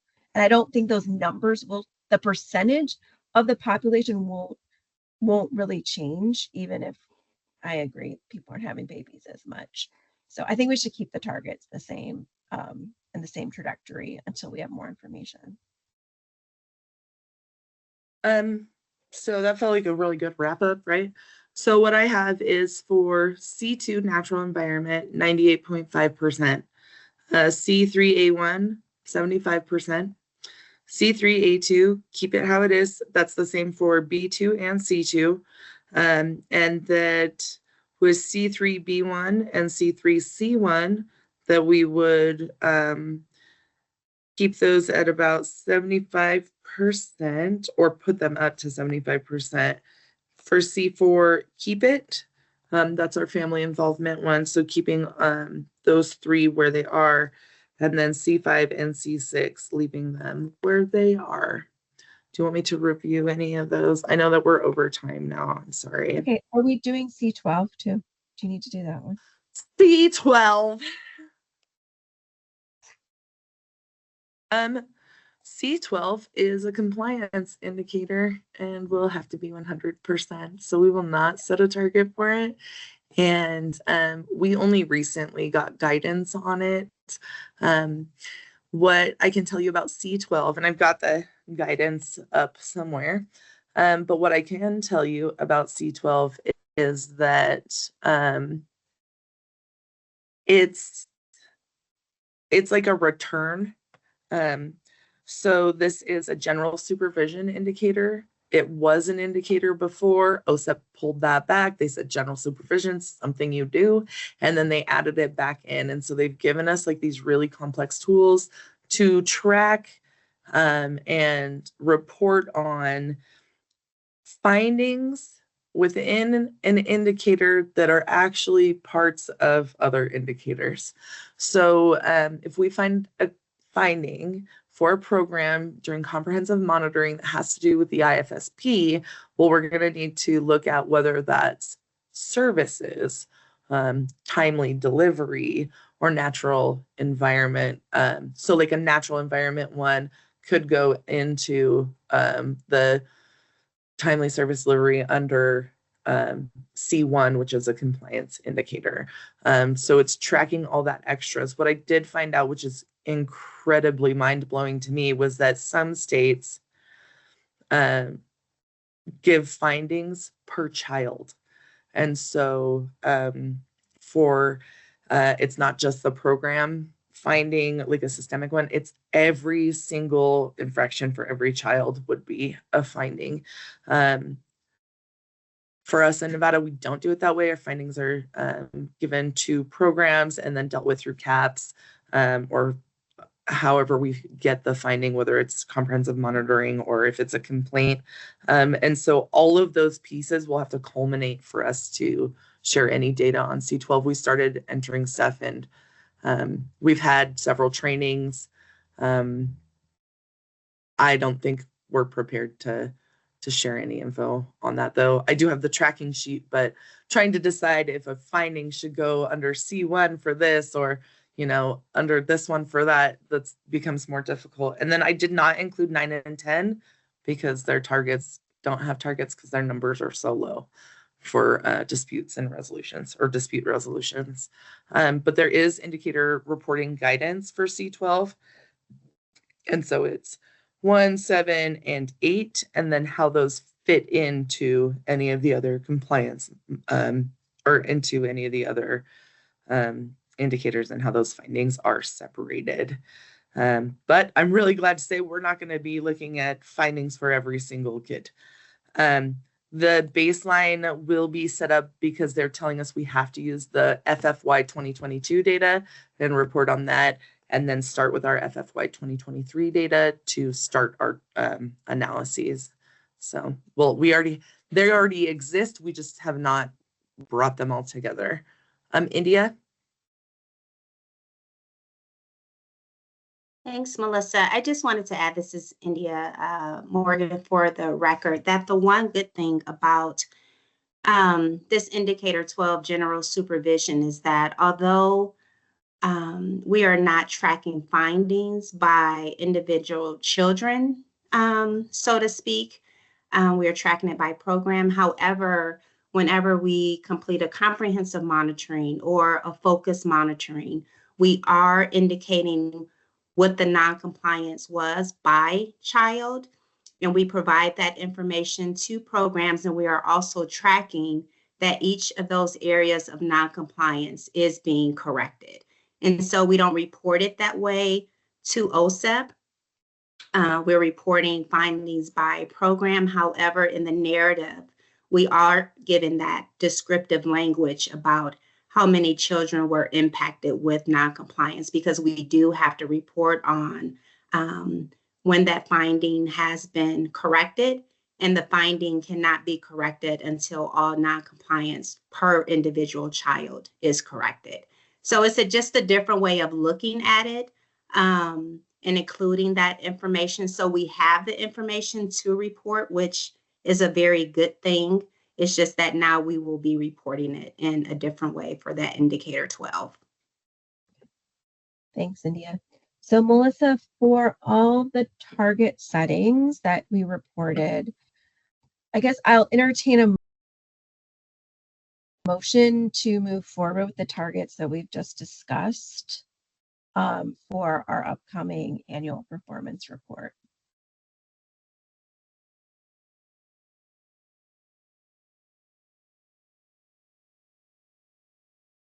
Robin? Muted. Sorry, I keep doing that. I'm a little reluctant to make the motion. Again, I'd like to see it first. Like, sorry. And then the other thing would be is that if the monitoring report comes out that causes us to have to go left or right or whatever, I don't know whether or not, I mean, I know you're under a deadline in January. I got that part. And we may not see the monitoring report till, spring of next year. I don't know that. I guess I'm just a little bit concerned. Yeah. Melissa, what's your timeline needed timeline? The APR has to be submitted no later than February 2nd or February 3rd, whatever that Monday is. Whatever that Monday is. So we need, we will need the certification and approval like by that last week of January. I will plug in these, like the portal isn't even open yet to be able to go in and manipulate or see like what they've preloaded or any of that. They're changing their requirements and their portal as well. So I'm good with that. I would like to put in the assumed numbers that we discussed for targets and show you that in January. Otherwise, I can keep them and try to manipulate that externally. So I'm good with whatever the council would like to see.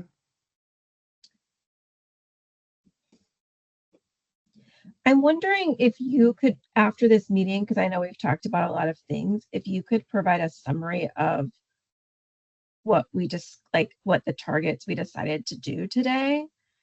And we could provide that to the council later. What day is it? It's Tuesday, or like early next week. And we could review them in between, and we could do an electronic vote if we wanted to.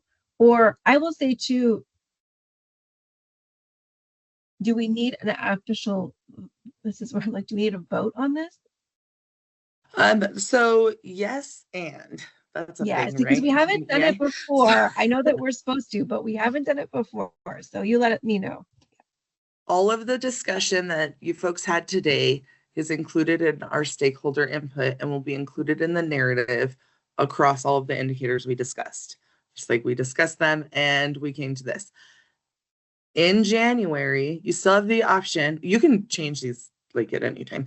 But in January, it won't be set yet. We won't have turned anything in. And we will include the January meeting as part of stakeholder input as well. And so I'd rather have any decisions about that put on the record, just because I get a little feisty when it comes to the open meeting law. But those things can be changed within the portal at any time after it opens. And so I can show that to you in January. So we could vote on it at that January APR meeting. Yes, and that's okay with you? Perfect. Yes. Well, I think that's what we'll do. You have our input today, and then that will carry over into our January, special meeting that's just about APR. Okay, great. So I'm going to move us on then. I'm very mindful of the time, everyone, and I thank you for sticking with us. This is really important work. So Melissa, you're the next thing to, I know we already talked about family outcome survey, some of those things. So you want to continue whatever we haven't discussed yet that you need input on. Just want to show you, we got Canva. This is for you and me, this for you. We're looking at different letters to send out.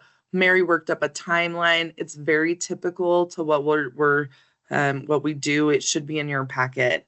And so we have it for possible action, but I think really what it is those extra demographic questions that we were looking for.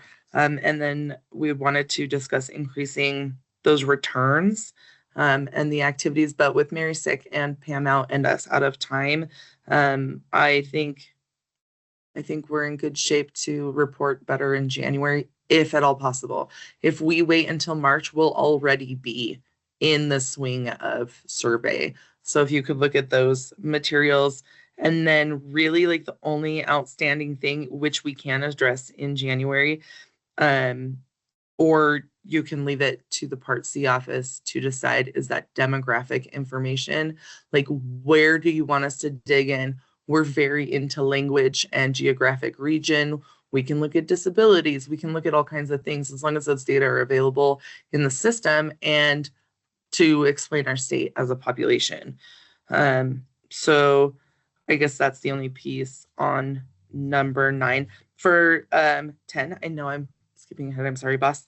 The data, I need to be able to give you the data. It's not in your packet because it's not digestible. We cannot get these tables to read correctly. And so that's part of why I'm showing you what I'm showing you with the family survey. Mary's got his Canva now. This is something we're going to look to send out to families.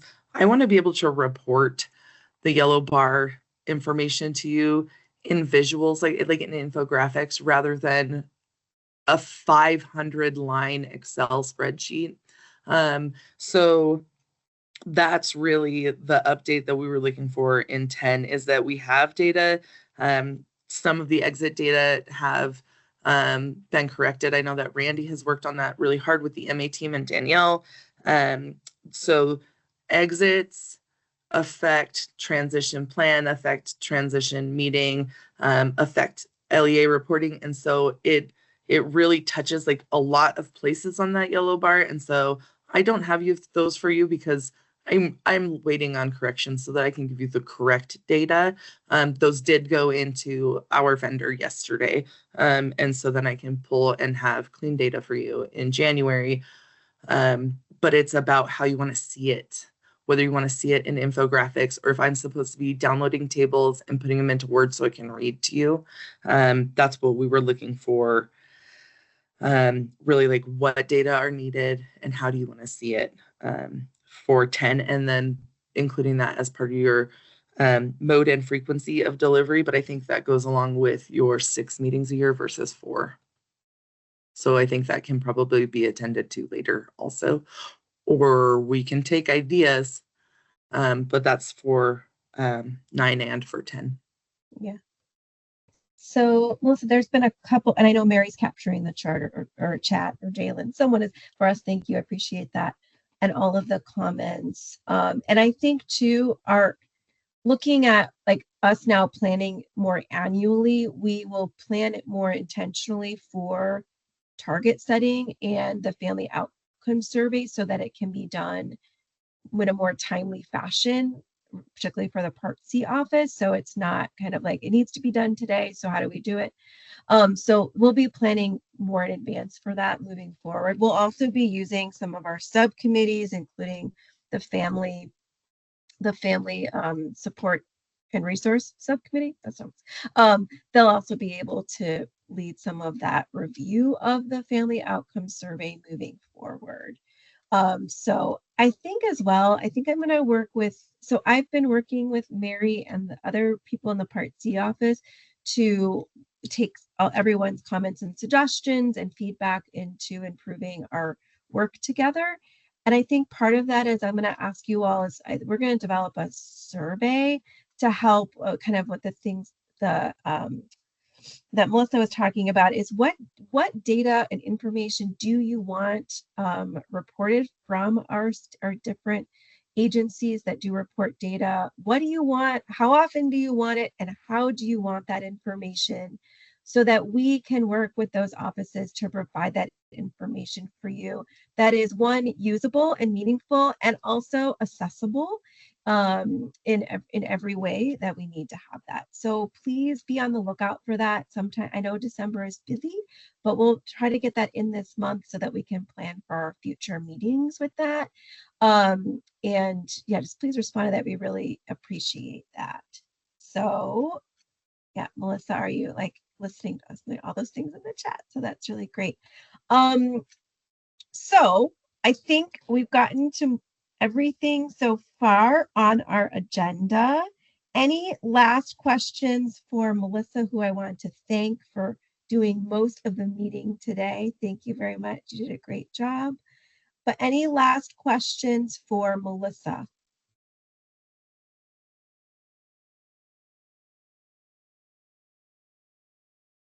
And I do see people have put some future agenda items into the chat throughout the meeting.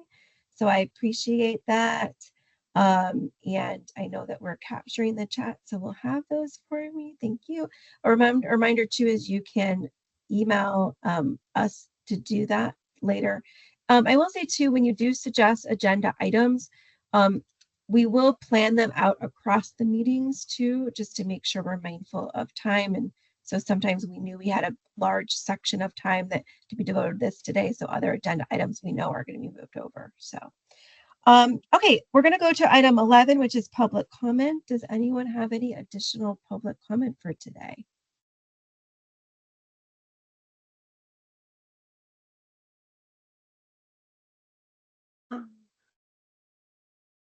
Robin? Yeah, I just want to say that we've had a situation kind of where we've had to kind of get through some meetings quickly. And so we had agenda items that we kind of rolled over, but didn't get rolled over. So it is kind of important that we go back and look at maybe the last 3 meetings and make sure that we kind of captured those. I tried to put a few of them in here, but I think I may have missed a few. These were ones that actually, Jenna, you asked for to be on the agenda, but they didn't end up on the agenda. And so, again, I know that life takes turns and it's hard sometimes to get it on there, but it would be really good that we don't lose some of that information, because at some point we do need to focus, and we would like to talk about the groups, committees, the subcommittees, and so we can start. I'm worried that if we don't start talking about that till March or April, we're not gonna really have anything to talk about in response to those until July or August. So the time just goes by so quick. It's hard. Yeah, thank you. And part of that, why for me, planning an annual agenda will help make sure that we are including all of those things regularly, and not just, because then we just get into kind of like, not crisis, but immediate action items that have to be done. So we will be doing those, and we'll talk more about the subcommittees as well. That was part of the strategic planning summary and working with that consulting team on how to move those forward in the way that we're currently configured. So we will be doing that too. So yeah, we'll be doing those. Yes, absolutely. So I will be working on that annual agenda to share out in our January meeting, and we will also be working on getting dates and all of those things, so we're ready to really work and make sure we're being more comprehensive and intentional throughout all of our meetings all across the year. So we really appreciate that. Jenna, I have one more question. Yeah. Do we have an update of where we're going with the people that did the strategic planning? Is there any more information that we need to figure out, or we need to plan for more days? Or yes. So we are working.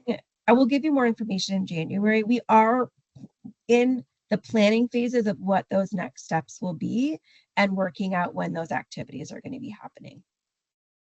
Yeah, okay. We're waiting for some final pieces to put in place, and as soon as we have that, we'll share that with you, hopefully by the January meeting for sure. So I want to make sure, because we're losing people because it's getting so late. And again, I appreciate everyone hanging in there. So I want to make sure we keep quorum. Is there any other public comment?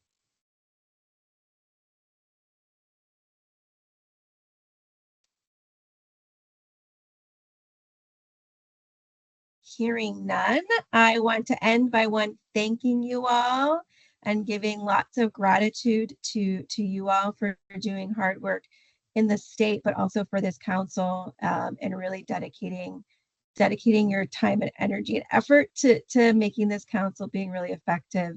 So thank you for that. I really, really appreciate each and every one of you. I hope you have a safe and healthy holiday. I know people are sick right now. I hope you get better, and I hope other people don't get sick, so you have a good holiday season. And be on the lookout for some interaction in between our meetings to help us prepare for the year ahead, which is going to be great. 2025 is going to be the year of our ICC. So I'm really excited about that. So we will adjourn the meeting at 4:53. Thank you all, and have a good rest of your evening. And thank you, Mary, for sticking with us, even though you don't feel well today. I really appreciate it. And thank you, Melissa, as well. Good work today. Sure. Thank you.